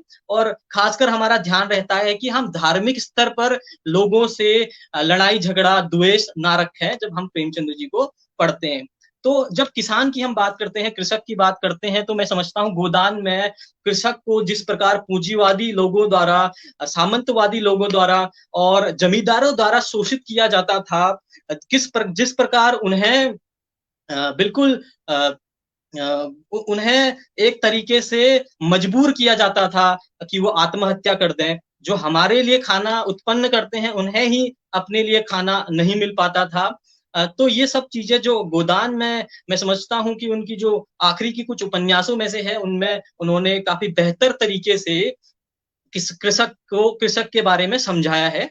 और आम जन को अगर आज पढ़े एक गोदान को, तो आम जन मैं समझता हूँ कि उसको पढ़ के कृषक के जीवन को समझ सकता है और काफी ज्यादा संवेदनशील भी हो सकता है कृषक के प्रति। क्योंकि आज के युवाओं में जो किसान है, किसान के प्रति संवेदनशीलता खत्म होती जा रही है। आज की सरकारों में खत्म हो गई है कृषक के प्रति संवेदनशीलता। आज हमारे जो युवा है, आज हमारे जो समाज है, पढ़ा लिखा तबका है, वो भी कृषक के बारे में संवेदनशील नहीं है। वो नहीं समझता कि कृषक को कितनी मुश्किलात होते हैं जब वो मौसम पर निर्भर होता है हर एक अनाज के लिए, वो हर एक बीज के लिए सरकार पर निर्भर होता है। तो जैसे हम उदाहरण के रूप में ले सकते हैं कि कृषक से, किसान से जो हमारी सरकार है, वो 3-4 रुपये प्रति किलो में आलू खरीदती है, और वही आलू बिचौलियों द्वारा जो लेस जैसी प्राइवेट कंपनियां हैं उनको दिया जाता है, और वहां से वो जो 2-3 रुपया प्रति किलो आलू जो किसानों से खरीदा था सरकार ने, वही आलू वो लेस जैसी कंपनियां 1 किलो से लगभग 500 रुपये का फायदा उठा लेती है। 1 किलो आलू से वो 500 रुपये तक का लेस बना देती है। तो ये बहुत ही संवेदनशील विषय है। इस विषय को हमें समझने की जरूरत है, हमें समझना है, हमें अपने युवाओं को जागरूक करना है कि जो किसान का जो मजदूरी, जो इतनी मेहनत लग रही है खेतों में, वो उसके पास वापस आए। ये जो बीच के बिचौलिए हैं, ये पैसे ना ले जा पाए, और सामंतवादियों द्वारा जो किसानों का उत्पीड़न हो रहा है उसे रोका जाए। और हमें जो युवा है इन चीजों के प्रति सरकार से सवाल करे, सरकार को पूछे कि ऐसा क्यों हो रहा है कि जो 2 रुपया किलो किसान को तुम 2 रुपया देते हो और तुम उससे 500 रुपये बना लेते हो। तो ये बहुत ही गंभीर विषय है, इसे हमें समझने की जरूरत है। और साथ ही साथ मैं समझता हूँ, जब प्रेमचंद की बात हम करते हैं तो हम राष्ट्रवाद की बात करते हैं, हम समाजवाद की भी बात करते हैं, और बेशक गांधीवाद की भी बात करते हैं। गांधीवादी तो प्रेमचंद जी इतने थे कि जब गांधी जी ने हमारे देश से आह्वान किया कि सरकारी नौकरियां छोड़ दिया जाए, तो प्रेमचंद जी ने अपनी सरकारी नौकरी को स्वाहा कर दिया। उन्होंने 10 बार, 2 बार, 3 बार भी नहीं सोचा कि क्या किया जाए, अपनी पत्नी से सुझाव लिया और स्वाहा कर दिया अपनी सरकारी नौकरी को। तो यही राष्ट्रवाद भी है। राष्ट्रवाद के बारे में वो लिखते हैं कि हमें अगर देश में राष्ट्रवाद चाहिए तो हमें ये संस्कृति के नाम पर लड़ाई करना रोकना होगा, धर्म के नाम पर लड़ाई करना रोकना होगा। हमें आर्थिक समानता पर बहुत ज्यादा विचार करना होगा। आर्थिक समानता के बारे में हमें विचार करना होगा, जातिवाद को खत्म करने के बारे में हमें विचार करना होगा, वर्णवाद को खत्म करने के बारे में, और इसी से एक राष्ट्र में एकता आती है। संस्कृति के नाम पर आज हम देखते हैं सांप्रदायिकता हो रही है हमारे भारत में। हम देख रहे हैं जैसे दिल्ली, यूपी में बिल्कुल अराजकता हो रही है, लोग लड़ाइयों पर उतर जा रहे हैं, धर्म और जाति के नाम पर, वर्ण के नाम पर। तो इन चीजों को समझने के लिए युवाओं को इस चीजों के भीतर, अपने भीतर इन चीजों की जो है ज्ञान को रखने के लिए प्रेमचंद जी को पढ़ना जरूरी है। क्योंकि प्रेमचंद जी कहते हैं कि सांप्रदायिकता जो है वो हमेशा संस्कृति का खोल ओढ़ कर आती है। मतलब कि लोग जो सांप्रदायिक होते हैं वो कहते हैं कि हम अपनी संस्कृति को बचाना चाहते हैं, वो कहते हैं, वो लड़ाइयां करते हैं और कहते हैं हम अपनी संस्कृति के लिए लड़ाई कर रहे हैं। ऐसा प्रेमचंद जी कहते हैं कि आप अगर अपनी संस्कृति को बचाना चाहते हैं तो आप अपनी संस्कृति में रुचि रखिए, अपने बच्चों को पढ़ाइए, उसके लिए लड़ाई ना करिए। 5000-6000 वर्षों का जो हमारा भारत का एक इतिहास है, क्या वो एक दिन में खत्म हो जाएगा? क्या उसे किसी का खतरा है? आप रुचि रखिए अपनी संस्कृति में, संस्कृति को आगे बढ़ाइए। तो इस चीज को, इन चीजों को समझने की जरूरत है कि राष्ट्रवाद ये नहीं है कि हम धर्म के नाम पर लड़े, बल्कि राष्ट्रवाद ये है कि हम एकता से रहें, धर्म से ऊपर उठें और मानवीय बने थोड़ा सा। और यही सब जो चीजें हैं इनको हमें समझना होगा। जैसे आजकल हम देखते हैं हमारा जो समाज है उपनिवेशवाद की तरफ जा रहा है, समाजवाद खत्म हो चुका है, सब चीज का प्राइवेटीकरण किया जा रहा है सरकार द्वारा भी। तो इस उपनिवेशवाद में क्या होता है कि एक आदमी 1 करोड़ रुपया कमाता है एक महीने का, और एक आदमी जो है 1000 रुपये में अपना गुजर बसर करता है एक महीने का। तो इससे काफी सामाजिक जो ऊंचाई और जो भेदभाव है, सामाजिक जो भेद है, ऊंचा नीचा भेद है, ये काफी बढ़ जाता है इस उपनिवेशवाद से। तो हमें समझना होगा कि हमें समाजवाद पे फोकस करते हुए, समाजवाद पे अपना विचार करते हुए हम गरीबों के साथ चले, और जो ऊंच नीचे इससे खत्म करें और सभी को एक बेहतर जीवन के प्रयास करें। और मैं समझता हूं कि जब प्रेमचंद, जब हम स्त्रियों की बात करते हैं और हम जब स्त्रियों को समझते हैं, उनकी दिक्कतों को समझने की प्रयास करते हैं, उन प्रकार उनका शोषण अभी भी है, तो मैं समझता हूं कि प्रेमचंद जी को अगर पढ़ा जाए तो हम उन परेशानियों को समझ सकते हैं और उन परेशानियों के सुझाव भी हम जान सकते हैं कि उन चीजों से कैसे ऊपर उठा जा सकता है। तो जब स्त्रियों की बात होती है तो प्रेमचंद जी एक बात कहते हैं जो मुझे काफी बेहतर लगी, कि जो पुरुष है, पुरुष के अंदर एक पशुता होती है, जो पुरुष है उसके अंदर एक पशुता होती है, और वही पशुता उसे हमेशा स्त्री बनने से रोक देती है। तो जिस दिन हमारे अंदर की ये पशुता खत्म होगी, हम भी स्त्री की तरह संवेदनशील, स्त्री की तरह कोमल और बेहतरीन व्यक्तित्व वाले लोग बन जाएंगे। और हमें पुरुषों को हमेशा यह कार्य करना चाहिए कि हम स्त्री जितने जितने बेहतर एक मनुष्य बन सके। और आज आज हम देखते हैं अपने समाज में कि बेशक स्त्रियों के लिए बहुत कुछ किया है, और जब भी स्त्रियों को मौका मिला है, स्त्रियों ने अपना लोहा मनवाया है इस समाज में, स्त्रियों ने प्रदर्शन करके दिखाया है। हम बात करें आज फौज में, अब फौज में स्थायी कमीशन भी दे दिया है। हमारी महिलाओं को अब स्थायी कमीशन मिलेगा, अब वो फौज में जो पुरुष हैं उनके बराबर काम कर पाएंगी और फौज में कमांडर भी बन पाएंगी। तो ये बेहतरीन एक चीज जो विषय है, हमारे आज सरकार ने इसको मान्य कर दिया है, तो ये बहुत बेहतरीन है। और उसी के साथ साथ हम देखते हैं, अगर हम बात करें 2001 के पार्लियामेंट अटैक की, तो मुझे याद है 2001 में जब पार्लियामेंट अटैक हुआ था तो हमने कहीं पढ़ा था कि एक स्त्री थी, सीआरपीएफ की कांस्टेबल थी वो, उनका नाम था कमलेश कुमारी यादव। तो उन्होंने अकेले ही निहत्ते ही आतंकवादियों से लोहा ले लिया, उन्होंने अकेले ही आतंकवादियों को दिखा दिया कि स्त्री, भारत की स्त्री जो है वो क्या कर सकती है जब देश की रक्षा की बात आए।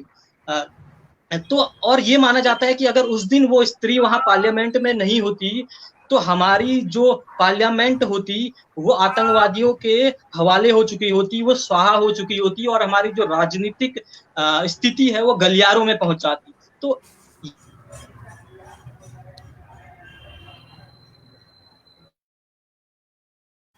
न्यायालयिक परीक्षा का रिजल्ट भी आया है, परीक्षा का परिणाम भी आया है। तो उस परिणाम में हम देखते हैं कि महिलाओं ने बहुत ही बेहतरीन प्रदर्शन किया है। तो महिलाओं को हम देखें हर तरीके से पुरुषों के समान है, लेकिन अभी भी हम देखते हैं कि हमारे समाज में कहीं देहात गांवों में, बल्कि शहरों में भी महिलाओं का शोषण हो रहा है। इतने कानून होने के बावजूद भी दहेज के लिए कानून है, बलात्कार के लिए कानून है, और कानून है कन्या भ्रूण हत्या के लिए भी कानून है। लेकिन इन कानूनों के होने के बावजूद भी आज सामाजिक समानता नहीं हो पाई है समाज में हमारे। और मैं समझता हूँ जिस दिन ये सामाजिक समानता आएगी उस दिन हम एक बेहतर भविष्य और बेहतर कल की और एक बेहतर भारत की कल्पना कर सकेंगे। और इसी के साथ मैं समझता हूँ कि हमें प्रेमचंद जी को बहुत ही बेहतरीन ढंग से पढ़ने की जरूरत है। आज के युवाओं को सांप्रदायिकता खत्म करने के लिए, धार्मिक लड़ाइयां खत्म करने के लिए, जातिवाद वर्णवाद से ऊपर उठने के लिए प्रेमचंद जी ने जो जीवन का निचोड़ निकाला है, जीवन का जो रस उन्होंने हमें दिखाया है, उस रस को अगर हम पढ़ें समझें तो मैं समझता हूं कि ये जो समाज में कुरीतियां हैं, समाज में जो दिक्कतें हैं, चाहे वो स्त्री से लेकर हो या कोई भी ऐसी दिक्कत हो समाज में, तो मैं समझता हूँ वो खत्म हो जाएंगी अगर आज का युवा प्रेमचंद जी को पढ़े। और समाज से जुड़ाव के लिए तो प्रेमचंद जी को पढ़ना बहुत ही महत्वपूर्ण है। और आप अगर मानवीय होना चाहते हैं तो आप प्रेमचंद जी को पढ़िए। ईदगाह और रामलीला में तो प्रेमचंद जी ने हमें बताया है कि हम किस प्रकार धार्मिक रूप से एक दूसरे से जुड़ाव रखें, एक दूसरे से एकता रखें और एक दूसरे से लड़ाई ना करें। इसी के साथ मैं समझता हूँ कि अगर प्रेमचंद जी के बारे में हमारे गुरुजी बताएंगे तो मैं समझता हूँ कि वो 4-5 दिन बता दे लगातार, क्योंकि प्रेमचंद जी ने अपने जीवन में इतना कुछ किया है कि उनको 15 मिनट में 20 मिनट में कहना बहुत मुश्किल है, परंतु मुझसे जितना हुआ मैंने अभी बताने का प्रयास करा और मैं इसी के साथ अपनी वाणी को विराम देना चाहूंगा। धन्यवाद बहुत सर। धन्यवाद संजय रावत जी, आपने बहुत महत्वपूर्ण बातें कही प्रेमचंद के संदर्भ को जोड़ते हुए, मुंशी प्रेमचंद जी के संदर्भ को जोड़ते हुए, खासकर मानवीय चेतना से लेकर स्त्री चेतना तक की बातें आपने की और आपने यह लगभग बताया कि वाकई मुंशी प्रेमचंद जी को पढ़ना किन अर्थों में सार्थक हो सकता है, या हम जब मुंशी प्रेमचंद जी को पढ़ रहे हों तो किस प्रकार की भूमिका का निर्वहन करना हमारे लिए जरूरी हो जाता है। इस बात का ध्यान रखना भी महत्वपूर्ण होता है। आपको शायद आप सबको बताना यह जरूरी समझता हूँ कि आज 31 जुलाई है और मुंशी प्रेमचंद जी की जयंती जगह जगह आयोजित की जा रही है।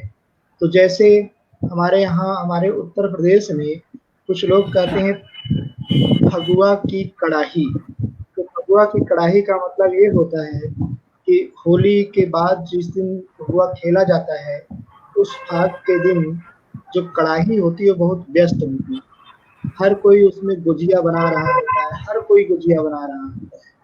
तो उसी तरीके से आज जो वक्ताओं की स्थिति है वो लगभग उस फगुआ के कड़ाही वाली स्थिति है कि एक हफ्ता से मैं देख रहा हूँ हिंदी साहित्य के जो महत्वपूर्ण वक्ता हैं वो सभी अपने अपने जगह व्यस्त हैं। जैसे जजमनिया पंडित होते हैं वैसे ही उन पंडितों की तरह उन वक्ताओं को भी व्यस्त हो गए हैं सभी। तो ऐसी स्थिति में मेरे पास मेरे अपने स्टूडेंट थे जिनके पास बौद्धिकता थी, जिनके पास समझ थी, जिनके पास जागरूकता थी, और अगर सही मायने में कहूँ कि जिस देश की युवा पीढ़ी नशे में धुत होकर के नशे में धुत होकर के अपने युवाओं के साथ साथ संपूर्ण भविष्य को खतरे में डालने के लिए उद्यत हो, उस देश की युवा पीढ़ी अगर मुंशी प्रेमचंद पर बोल रही है तो इससे बड़ी बात और इससे अधिक खुशी की बात कम से कम हमारे लिए कुछ नहीं हो सकती।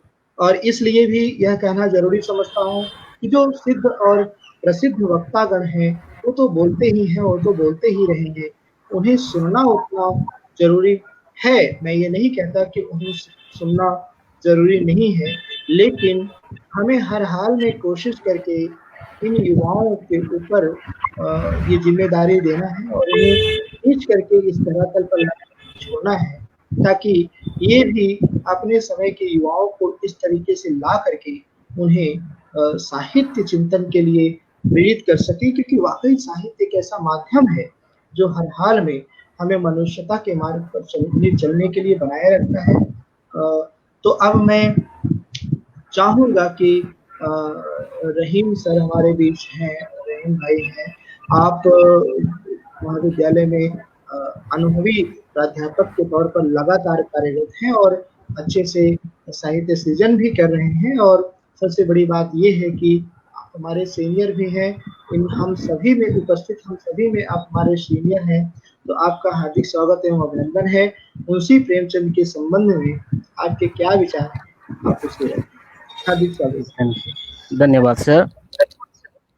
सबसे पहले इस वेबिनार के आयोजन के लिए हमारे गुरुजी डॉक्टर अनिल कुमार पांडे सर को बहुत बहुत धन्यवाद कि उन्होंने मुझे इस लायक समझा कि मैं आपके वेबिनार में एक अतिथि वक्ता के तौर पर मुखातिब हो पाया हूं। जो आज का विषय है सामाजिक चेतना के संवाहक मुंशी प्रेमचंद। आज के दौर में मुंशी प्रेमचंद को सामाजिक चेतना के संवाहक के रूप में देखा जा रहा है। ये अपने समय में भी उतने ही प्रासंगिक थे और आज उन्हें हम प्रासंगिक मान रहे हैं। प्रासंगिकता की बहुत कसौटियाँ होती है ना? उन कसौटियों के आधार पर अगर हम प्रेमचंद को परखना चाहेंगे तो मुद्दा बहुत लंबा हो जाएगा। सर ने कल मुझे जब इस टॉपिक के बारे में बताया तो सर ने कहा कि आप एक विषय चुन लीजिएगा, क्योंकि सामाजिक चेतना एक छोटी चीज़ नहीं है, इसका दायरा बहुत विस्तृत है और किसी भी वेबिनार में आधे घंटा या 1 घंटा के वक्तव्य में उनके पूरे सामाजिक चेतना को समेट पाना संभव नहीं होता है। इसलिए मैंने कोशिश की है कि सामाजिक चेतना के अंतर्गत मैं यह दिखा पाऊँ कि प्रेमचंद का साहित्य आज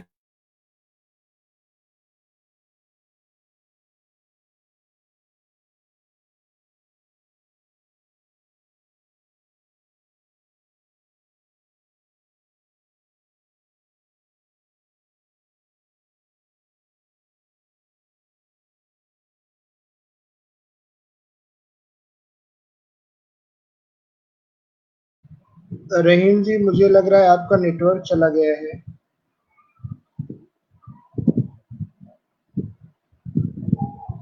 एक बार फिर से आप जुड़ जाएं तो दिक्कत नहीं होगी मे बी, या रिफ्रेश कर लें बटन को।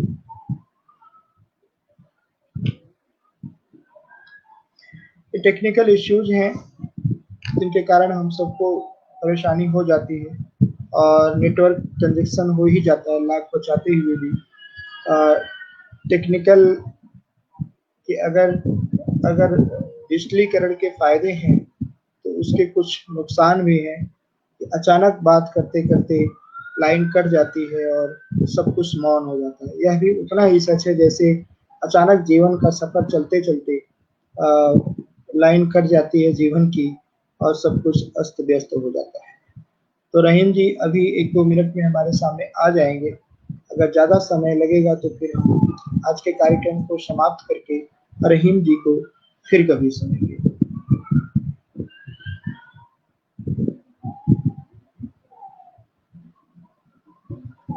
नेटवर्क इश्यूज इसलिए भी हो रहा है कि जगह जगह ऑनलाइन क्लासेस चल रही हैं और जो मेरे ख्याल से जो नेटवर्क का लोड है मोबाइल कंपनियां नहीं उठा पा रही, क्योंकि मोबाइल कंपनियां भी तो कहीं न कहीं शोषण के एक प्रमुख हथियार बनकर के उभरी, इसमें कोई दो राय नहीं।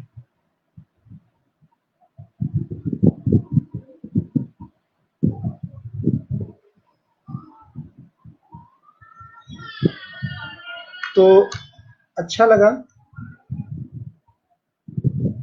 आप सभी का आना और मुंशी प्रेमचंद पर अपने विचार रखना। मे बी रहीम भाई के नेटवर्क गड़बड़ हो गए हैं और उन्हें आने में शायद दिक्कत होगी।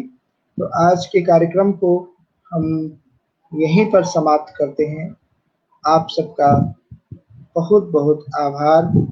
फिर मिलेंगे किसी मोड़ पर। धन्यवाद। धन्यवाद सर, बहुत बहुत धन्यवाद। धन्यवाद निखिलेश जी, धन्यवाद संजय जी, धन्यवाद मनप्रीत सिंह संधू। रहीम जी आ गए हैं, आ गए हैं रहीम, उनको सुनते हैं। सर माफ कीजिएगा।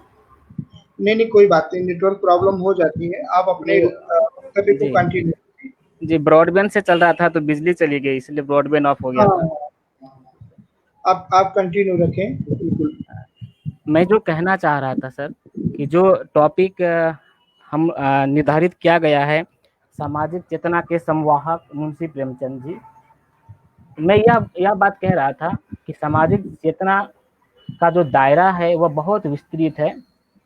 यह संभव ही नहीं है कि आधे घंटे 1 घंटे में पूरे प्रेमचंद साहित्य के अंदर सामाजिक चेतना से होकर हम गुजर सकें।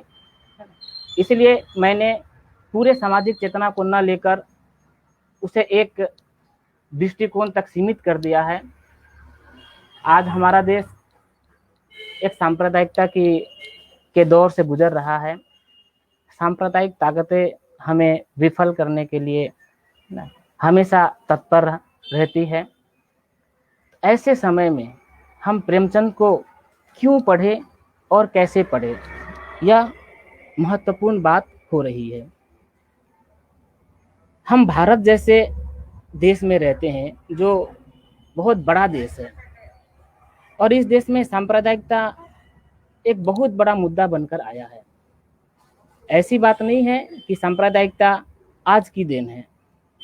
स्वतंत्रता संग्राम के पहले भी सांप्रदायिकता थी, किसी न किसी रूप में वह हमारे देश में रहा है और यह हमारे देश को खोखला करता रहा है। अगर हम थोड़ा पीछे जाते हैं समय में, तो हम देखते हैं कि पराधीनता के दौर में अंग्रेजों ने हमारे बीच फूट डालो और राज करो की नीति के तहत सांप्रदायिकता की आग को हवा देने का काम किया था। आप उस समय को अगर याद करते हैं तो आप देखते हैं वह समय प्रेमचंद का ही समय रहा है। उस समय मुस्लिम लीग की स्थापना होती है।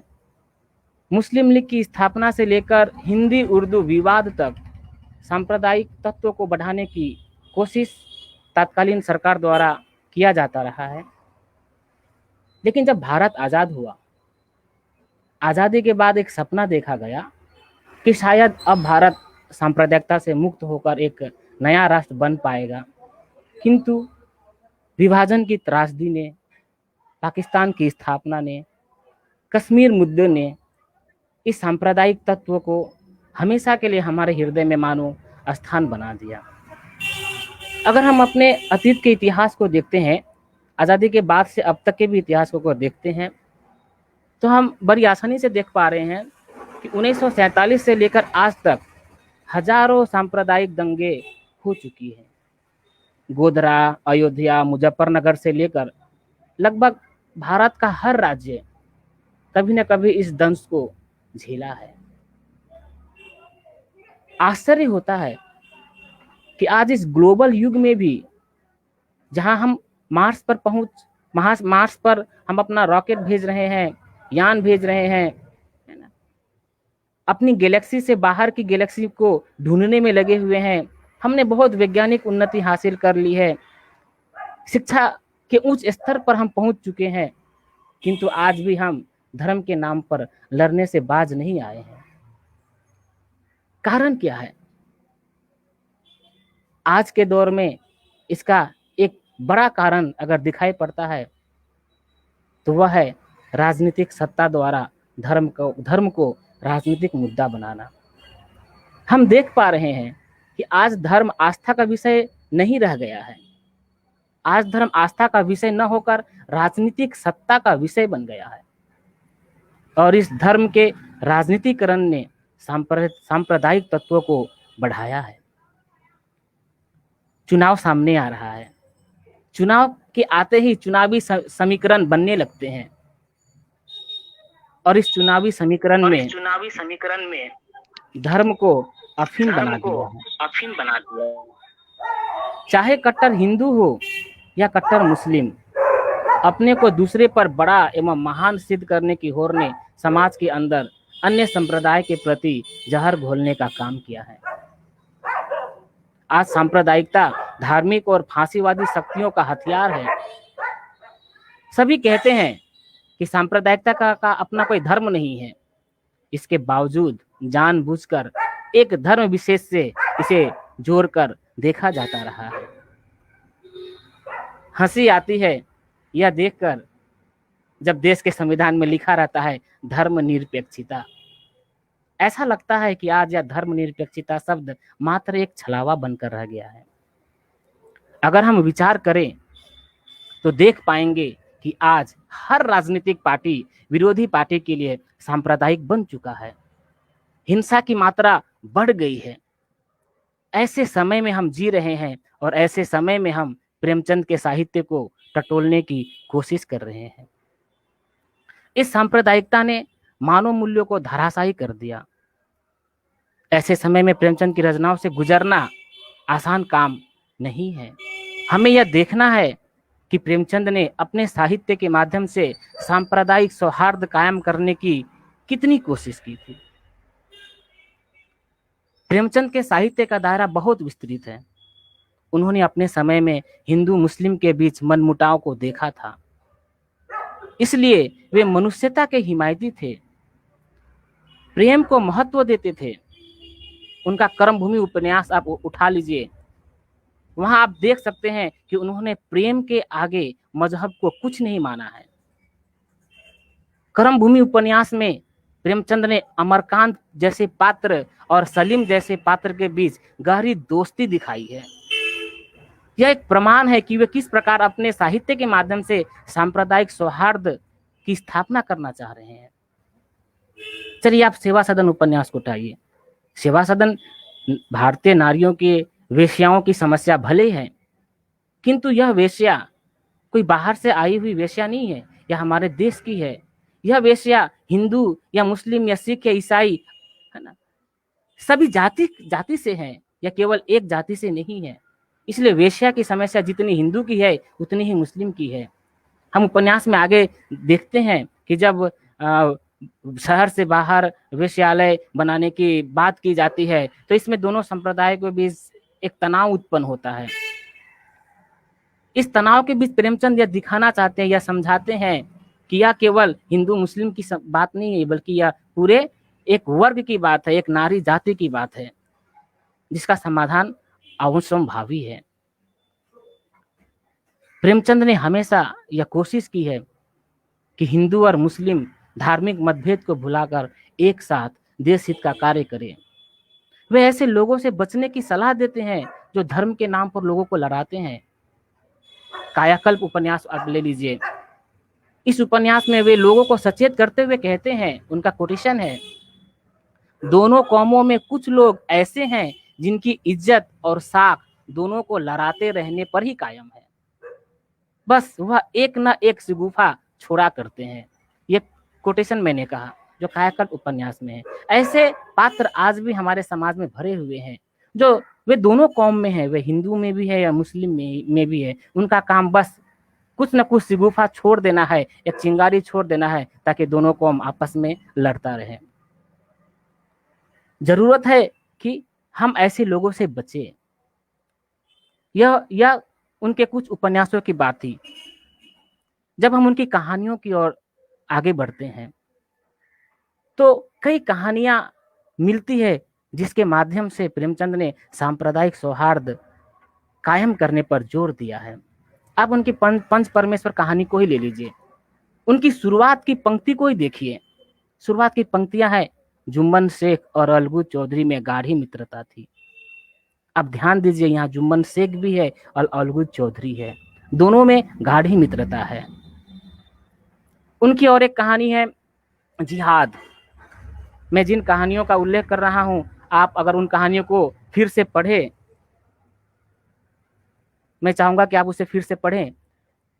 उनकी कहानी जिहाद में ऐसे ही बिगड़ते माहौल को दिखाया गया है और ऐसे माहौल के बीच वे सांप्रदायिक सौहार्द को स्थापित करने की कोशिश कर रहे हैं। ईदगाह कहानी पर मुझसे पहले जो वक्ता थे उन्होंने काफी बात कही। क्या जरूरत पड़ी प्रेमचंद को कि ईदगाह पर कहानी लिखी जाए, हामिद जैसे पात्रों की रचना की जाए। वहां हामिद का जो बालपन है, हामिद की जो सोच है, हामिद की जो तर्क बुद्धि है, वह केवल मुस्लिम हामिद की सोच नहीं है, वह पूरे भारत के हामिद की सोच है। ईदगाह की कहानी भारतवर्ष के घर घर की कहानी है। हेलो,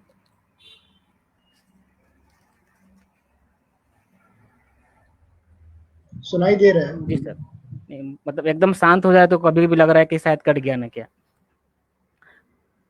हम थोड़ा आगे और बढ़ते हैं तो हम यह देखने की कोशिश करते हैं कि आखिर प्रेमचंद की रचना धर्मिता है क्या, वे क्या दिखाना चाह रहे थे।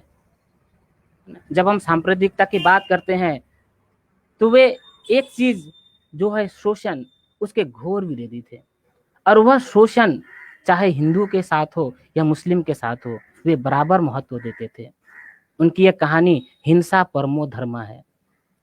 हिंसा परमो धर्म में जामिद यही बात कहता है कि जो जो शोषण करने वाले हैं वह हिंदू और मुस्लिम नहीं देखता है। जामिद के शब्दों में कहे तो कोड है, ठाकुर जी तो सबके ठाकुर जी हैं, क्या हिंदू क्या मुसलमान।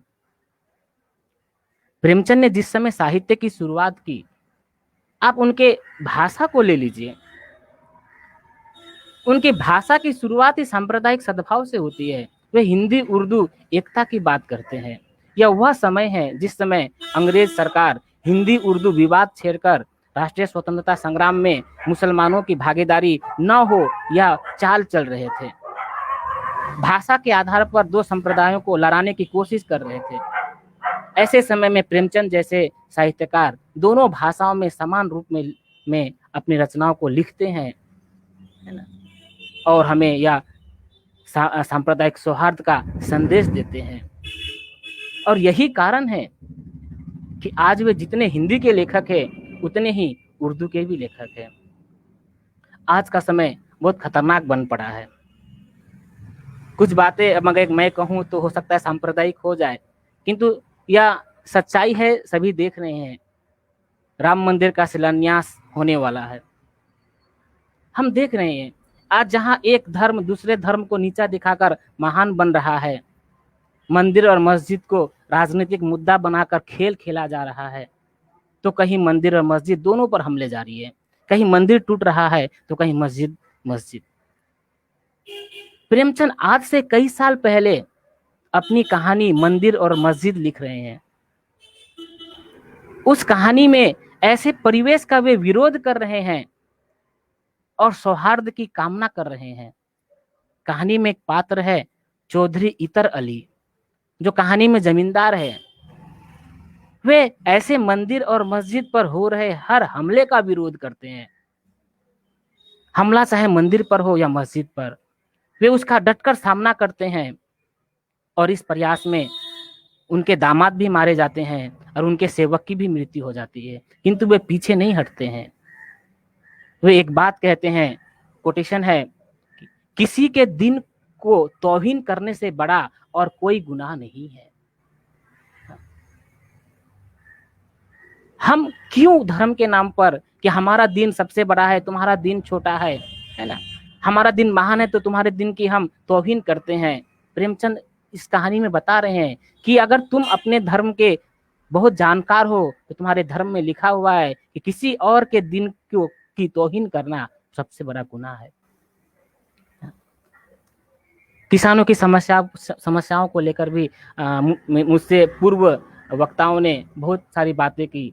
उसमें एक लाइन जोड़ना चाहता हूं कि वह किसान चाहे मुस्लिम हो या हिंदू हो, प्रेमचंद कभी उनमें विभेद नहीं करते हैं। उनकी एक कहानी मुझे याद आती है, मुक्तिधन।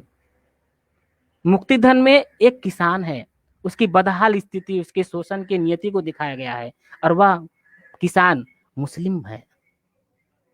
क्योंकि प्रेमचंद जो है वे मूलतः शोषण के विरोधी थे, चाहे वह शोषण उनके पात्र निर्मला के साथ हो या सकीना के साथ, चाहे यह शोषण उनके पात्र मनोहर के साथ हो या कादिर मियाँ के साथ, वे एक समान मानते हैं।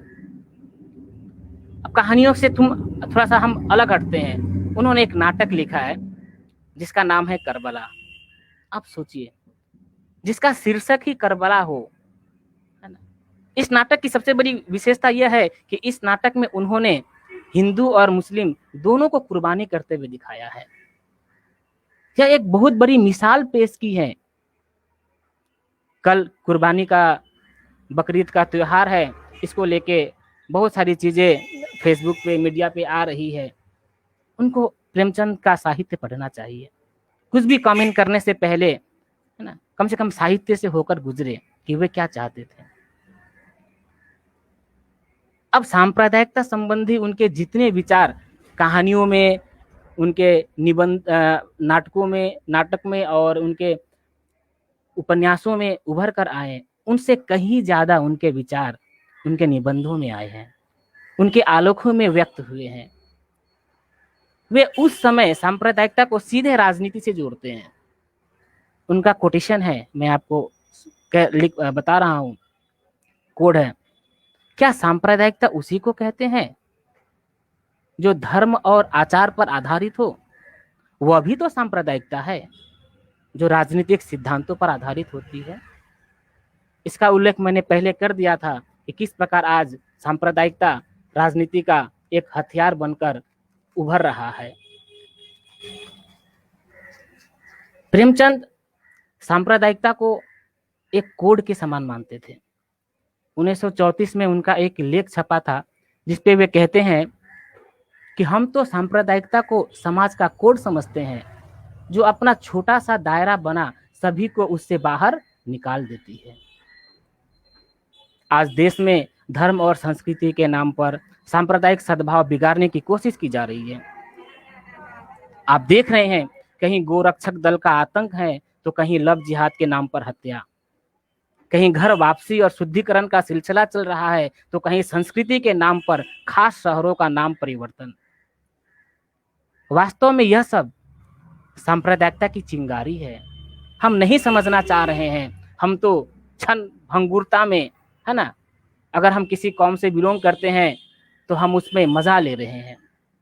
बहुत पहले प्रेमचंद अपने एक लेख द्वारा ऐसी संस्कृति का कच्चा चिट्ठा खोलते हुए लिखे हैं जिसका जिक्र हमारे पूर्व वक्ता ने भी किया था। वह कोटेशन इस प्रकार है कि सांप्रदायिकता सदैव संस्कृति की दुहाई दिया करती है, उसे अपने असली रूप में निकलते शायद लज्जा आती है, इसलिए वह संस्कृति का खोल ओढ़ कर आती है। हिंदू अपनी संस्कृति को कयामत तक सुरक्षित रखना चाहता है, मुसलमान अपनी संस्कृति को। यह कितनी बड़ी बात है कि यह लाइन, यह पंक्तियां प्रेमचंद आज नहीं लिख रहे हैं, आज से कई साल पहले लिख चुके हैं।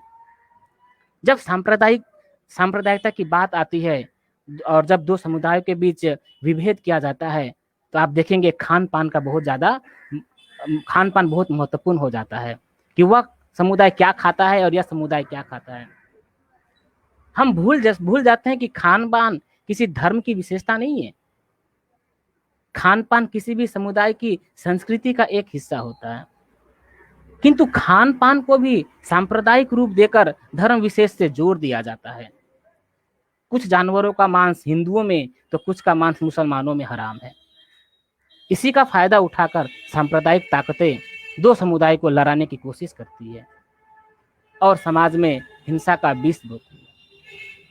प्रेमचंद इस सच्चाई को जानते हैं, वे लिखते हैं, उनका कोटेशन है कोड, अगर मुसलमान मांस खाते हैं तो हिंदू भी 80% मांस खाते हैं। ऊंचे दर्जे के हिंदू भी शराब पीते हैं, ऊंचे दर्जे के मुसलमान भी। इन चीजों को समझने की जरूरत है कि प्रेमचंद क्या दिखा रहे हैं। प्रेमचंद के साहित्य से गुजरने का अर्थ यह नहीं है कि प्रेमचंद जयंती पर हम कुछ भी बोल लिए है ना और प्रेमचंद को प्रासंगिक सिद्ध कर दिए। उनके विचारों पर अमल करने की जरूरत है। आज देश को सच में इन सारे चीजों की जरूरत है।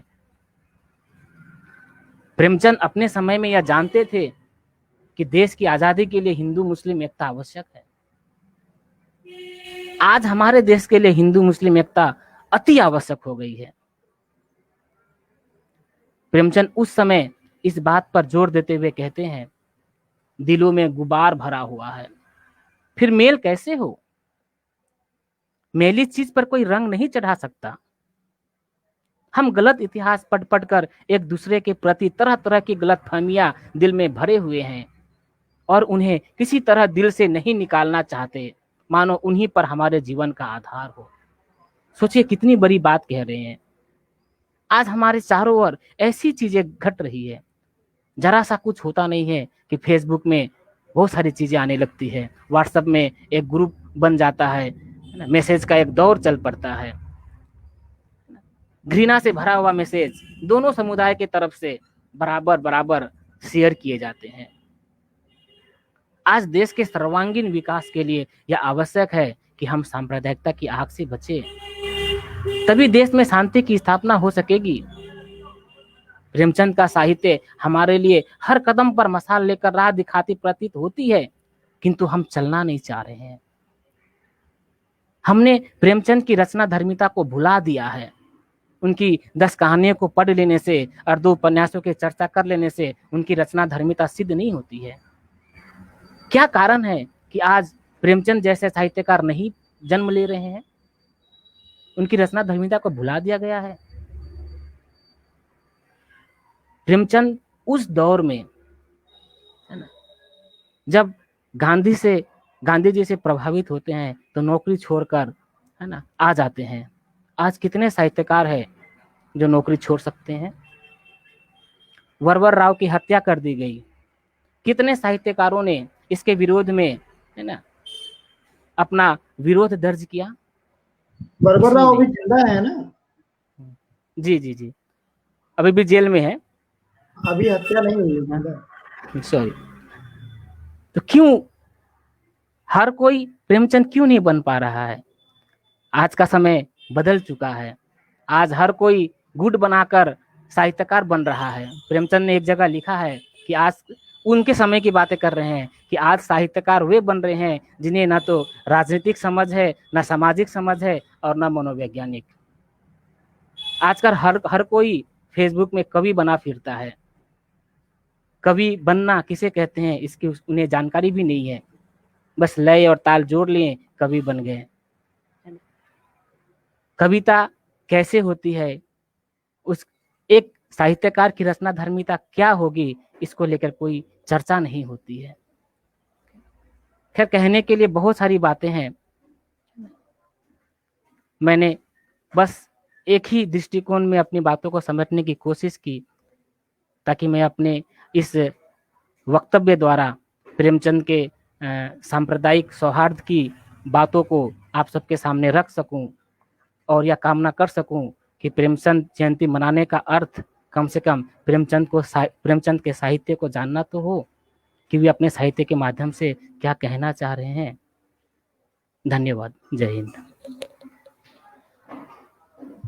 धन्यवाद रहीम भाई, बहुत ही गंभीर, अच्छी और संतुलित टिप्पणियों के माध्यम से, संतुलित वक्तव्य के माध्यम से आपने मुंशी प्रेमचंद जी के साहित्य के मूल तत्व की व्याख्या ही नहीं की बल्कि जनसामान्य के बीच उसको रखते हुए यह भी बताया कि साहित्य मात्र 10-12 उपन्यासों के नाम गिना देने से, 10-12 कहानियों के नाम गिना देने से किसी रचनाकार को पढ़ना नहीं होता, बल्कि उसकी रचनाओं में निहित संवेदना को हृदयंगम करके भी उसे समझा जाता है और उसके विचारों का प्रचार देश और समाज में करके उसको समृद्ध किया जा सकता है। अभी आपने बताया कि संस्कृत, झूठी संस्कृत के नाम पर लड़ना ठीक नहीं है। अगर लड़ा ही जाए तो मानवीय संस्कृति के लिए लड़ा जाए, जिससे कि मनुष्यता एक जो लक्ष्य है मनुष्य का कि मनुष्यता को प्राप्त करना, तो हम मनुष्यता को प्राप्त कर सके। लेकिन वाकई हो विपरीत रहा है कि हम मनुष्यता की खोज में मनुष्य भी नहीं बच रहे हैं। यह भी एक दुर्भाग्यपूर्ण स्थिति है। और अगर वाकई मुंशी प्रेमचंद की साहित्य को पढ़ने की कोशिश की गई होती तो शायद आज एशिया में ही नहीं बल्कि पूरे विश्व में भारत का दबदबा और न पाकिस्तान अलग होता, न बांग्लादेश बनता। हाँ, और भारत संपूर्ण एशिया में सबसे शक्तिशाली और मजबूत स्तंभ होता। वह भारत मजबूत स्तंभ होता जो वसुधैव कुटुंबकम की भावना का द्योतक रहा है, जो वसुधैव कुटुंबकम की सत प्रेरणा से हर समय आगे बढ़ता रहा है। लेकिन वाकई विघटनकारी शक्तियों ने समय समय पर अपनी दुर्भावना को दिखाते हुए इस देश को न सिर्फ बांटा है बल्कि विखंडित करने की भी पूरी कोशिश की है। आज भी विघटनकारी तत्व लगातार सक्रिय हैं और इसी देश में गरीब आदमी, मजबूर आदमी पकड़ करके दंगों में ठोक दिया जाता है। बहुत सही जानकारी आपने दी कायाकल्प के विषय में और खास करके कर्मभूमि के विषय में। इन दोनों उपन्यासों को मैंने भी पढ़ा है और इन दोनों उपन्यासों में जिस तरीके से रास्ते चलते हुए दंगे होते हैं और पूरा ट्रैफिक लग जाता है और आदमी मारे जाते हैं, निसहाय और असहाय आदमी मारे जाते हैं, जिनको न मुस्लिम से मतलब है, न हिंदू से मतलब है, न गाय से मतलब है, न सुअर से मतलब है, जो बेचारे रोजी रोटी की तलाश में खोमचे लगाए हैं, गुंटियां लगाए हैं, वे काट दिए जाते हैं, मार दिए जाते हैं और दंगाई आपस में बैठकर पार्टी कर रहे होते हैं। सच है और यह भी उतना ही सच है कि अमरकांत की सामाजिकता जो कर्मभूमि में है, अगर अमरकांत की सामाजिकता को हमारे देश की युवा पीढ़ी समझे, क्योंकि मुझे लगता है ग्रेजुएशन में ही था अमरकांत जब वो पढ़ाई लिखाई छोड़ करके पैतृक धंधे छोड़ करके निकल दिया था दूर गांव में सामाजिक चेतना को जागृत करने के लिए। और ये वैसा दौर था जब मैंने इस उपन्यास को पढ़ा था, तो मैंने भी अपना बैग बांध करके निकल दिया था घर से। लोग पूछे कहाँ जा रहे हो, मैं कहा बस जा रहा हूँ। जब आधा 1 किलोमीटर गया तो मुझे लगा यार वाकई में कहाँ जा रहा हूँ। फिर लगा उपन्यास पढ़कर प्रेरित हो गया था, अब लौट जाना चाहिए, तो मैं वापस लौट आया था। और आज भी मेरे लिए हिंदू भी उतने ही महत्वपूर्ण है जितने मुस्लिम महत्वपूर्ण हैं, लेकिन गुस्सा तब लगती है जब दोनों ही जातियों के लोग, दोनों ही संप्रदाय के लोग उन्माद में भरकर न तो संस्कार को देखते हैं, न तो संस्कृति को देखते हैं, ये बस मंदिर को देखते हैं, ये बस मस्जिद को देखते हैं, ये बस राम को देखते हैं, ये बस अल्लाह को देखते हैं। और राजनीतिक पार्टियों पर तो खून ही खौल जाता है जब ये संप्रदाय के नाम पर सुविधाएं देना शुरू करते हैं। चाहे सपा हो, चाहे बसपा हो, चाहे भाजपा हो, चाहे कांग्रेस हो, इन सभी राजनीतिक दलों की जो संप्रदाय प्रियता है वो किसी से छिपी नहीं है। भाजपा आएगी तो हिंदुओं को ललकारेगी, उठाएगी, कांग्रेस आएगी तो मुस्लिमों को ललकारेगी, उठाएगी, भाजपा आएगी तो मंदिरों को अनुदान देगी, सपा आएगी तो बंद मदरसों को अनुदान देगी। इस तरीके से जो संप्रदाय प्रियता है, और वो तो चाहते ही है कि देश किसी न किसी तरीके से जाति की बंदिशों में और संप्रदाय की विविधताओं में फंसा रहे और सत्ता किसी न किसी रूप में हमारे पास रहे। यही कारण है कि जब से क्षेत्रीय दल आक्रामक हुए हैं भारत में, कौन कहे जातिवाद खत्म होने की, जातिवाद उतना ही बढ़ा है। इवन अब तो साहित्य में भी रहीम भाई जातिवाद ने अच्छा खासा घर कर लिया है। अब देखो, अब ओबीसी विमर्श भी निकल पड़ा है। ओबीसी विमर्श में खासकर यादव विमर्श निकल पड़ा है। हाँ, यादव विमर्श निकल पड़ा है। कई लोग कायस्थ विमर्श भी चलाने वाले हैं, और ब्राह्मण विमर्श भी बहुत जल्दी आने वाला है, ध्यान देना इसको। क्षत्रिय विमर्श भी आने वाला है, और दलित विमर्श तो फिलहाल चल ही रहा है, आप देख ही रहे हो। स्त्री विमर्श फिलहाल चल ही रहा है, और ये सब कहीं ना कहीं राजनीतिक पार्टियों की देन है, जो इतने सारे विमर्श मतलब कि उन नेताओं ने अपनी सत्ता सुरक्षा के लिए विचारों को भी संक्रमित करने से नहीं रोका। ये जो संक्रमण का दौर चल रहा है कोरोना का, ये दरअसल एक प्रतीक है, और इससे बड़े संक्रमण तो हमारे समाज में पहले ही मौजूद रहे हैं। तो अच्छा हुआ आपने बहुत अच्छी और गंभीर बातें अपने माध्यम से कही मुंशी प्रेमचंद को लेकर, और वाकई आज बड़े बड़े वक्ताओं द्वारा बड़ी बड़ी बातें की जा रही होंगी। मुंशी प्रेमचंद ये थे, मुंशी प्रेमचंद वो थे, मुंशी प्रेमचंद ये थे, मुंशी प्रेमचंद वो हैं। लेकिन उतनी ही बड़ी सच्चाई है कि जो बड़ी बड़ी बातें कर रहे हैं, मंच पर उतरने के बाद वो फिर छोटी छोटी बातों पर लड़ने भिड़ने लगेंगे। तो फिलहाल अंतिम मैं यही कहना चाहूंगा कि बातें तो हैं बहुत से हाले इस दिल में, पर क्या करें कि समय से हम तोड़े हुए हैं, रख रख के थोड़ा थोड़ा नींबू की तरह सबके सम्मुख आज हम निचोड़े हुए हैं। तो इस समय की अभाव को देखते हुए, और एक बात और कहूंगा गोपाल दास नीरज जी के शब्दों में कि जलाओ दिए पर रहे ध्यान, इतना अंधेरा धरा पर कहीं रह न जाए। और अंतिम बात कहूंगा प्रश्न के तौर पर मुंशी प्रेमचंद जी के शब्दों में, जो खाला ने कहा था, बहुत अच्छा प्रसंग आपने दिलाया था यार, जो खाला ने कहा था अलगू चौधरी से कि बेटा क्या बिगाड़ के डर से क्या ईमान की बात न करोगे। तो दिए जलाना और ईमान की बात करना दोनों हम युवाओं का कर्तव्य होना चाहिए, क्योंकि देश को संवारने और सजाने का उपक्रम तो युवाओं को ही करना है, जो विचारों से बुढ़े हो चुके हैं, जो दिमाग से बुढ़े हो चुके हैं, जो शरीर से बुढ़े हो चुके हैं, वो तो बस अपनी उसी पूर्वाग्रह से ग्रसित सोच को लेकर हमारे सामने आएंगे। और हमें इस बात की खुशी ही नहीं बल्कि गर्व है कि हमारे देश के युवा कम से कम किसी झंडे के नीचे अभिशप्त रहने के लिए, विवश रहने के लिए अभिशप्त नहीं है। हालांकि यह एक कड़वी सच्चाई है, ये सारे झंडे मिलकर के समन्वयवादी युवाओं को प्रदूषित करने का षड्यंत्र बराबर रचते रहे हैं। हम सबकी चर्चाएं अनवरत जारी रहेंगी, बीच बीच में इस प्लेटफॉर्म का उपयोग हम लोग करते रहेंगे। बहुत बहुत धन्यवाद आप सबका, आपने मेरे आमंत्रण को स्वीकारा और अपने महत्वपूर्ण विचारों से लोगों को भी अवगत कराया और मुझे भी समृद्ध होने का अवसर दिया। निखिलेश जी बहुत बहुत धन्यवाद आपका, संजय रावत जी बहुत आभार आपका, रहीम भाई हार्दिक आभार आपका। तो हम फिर मिलेंगे किसी मोड़ पर। धन्यवाद।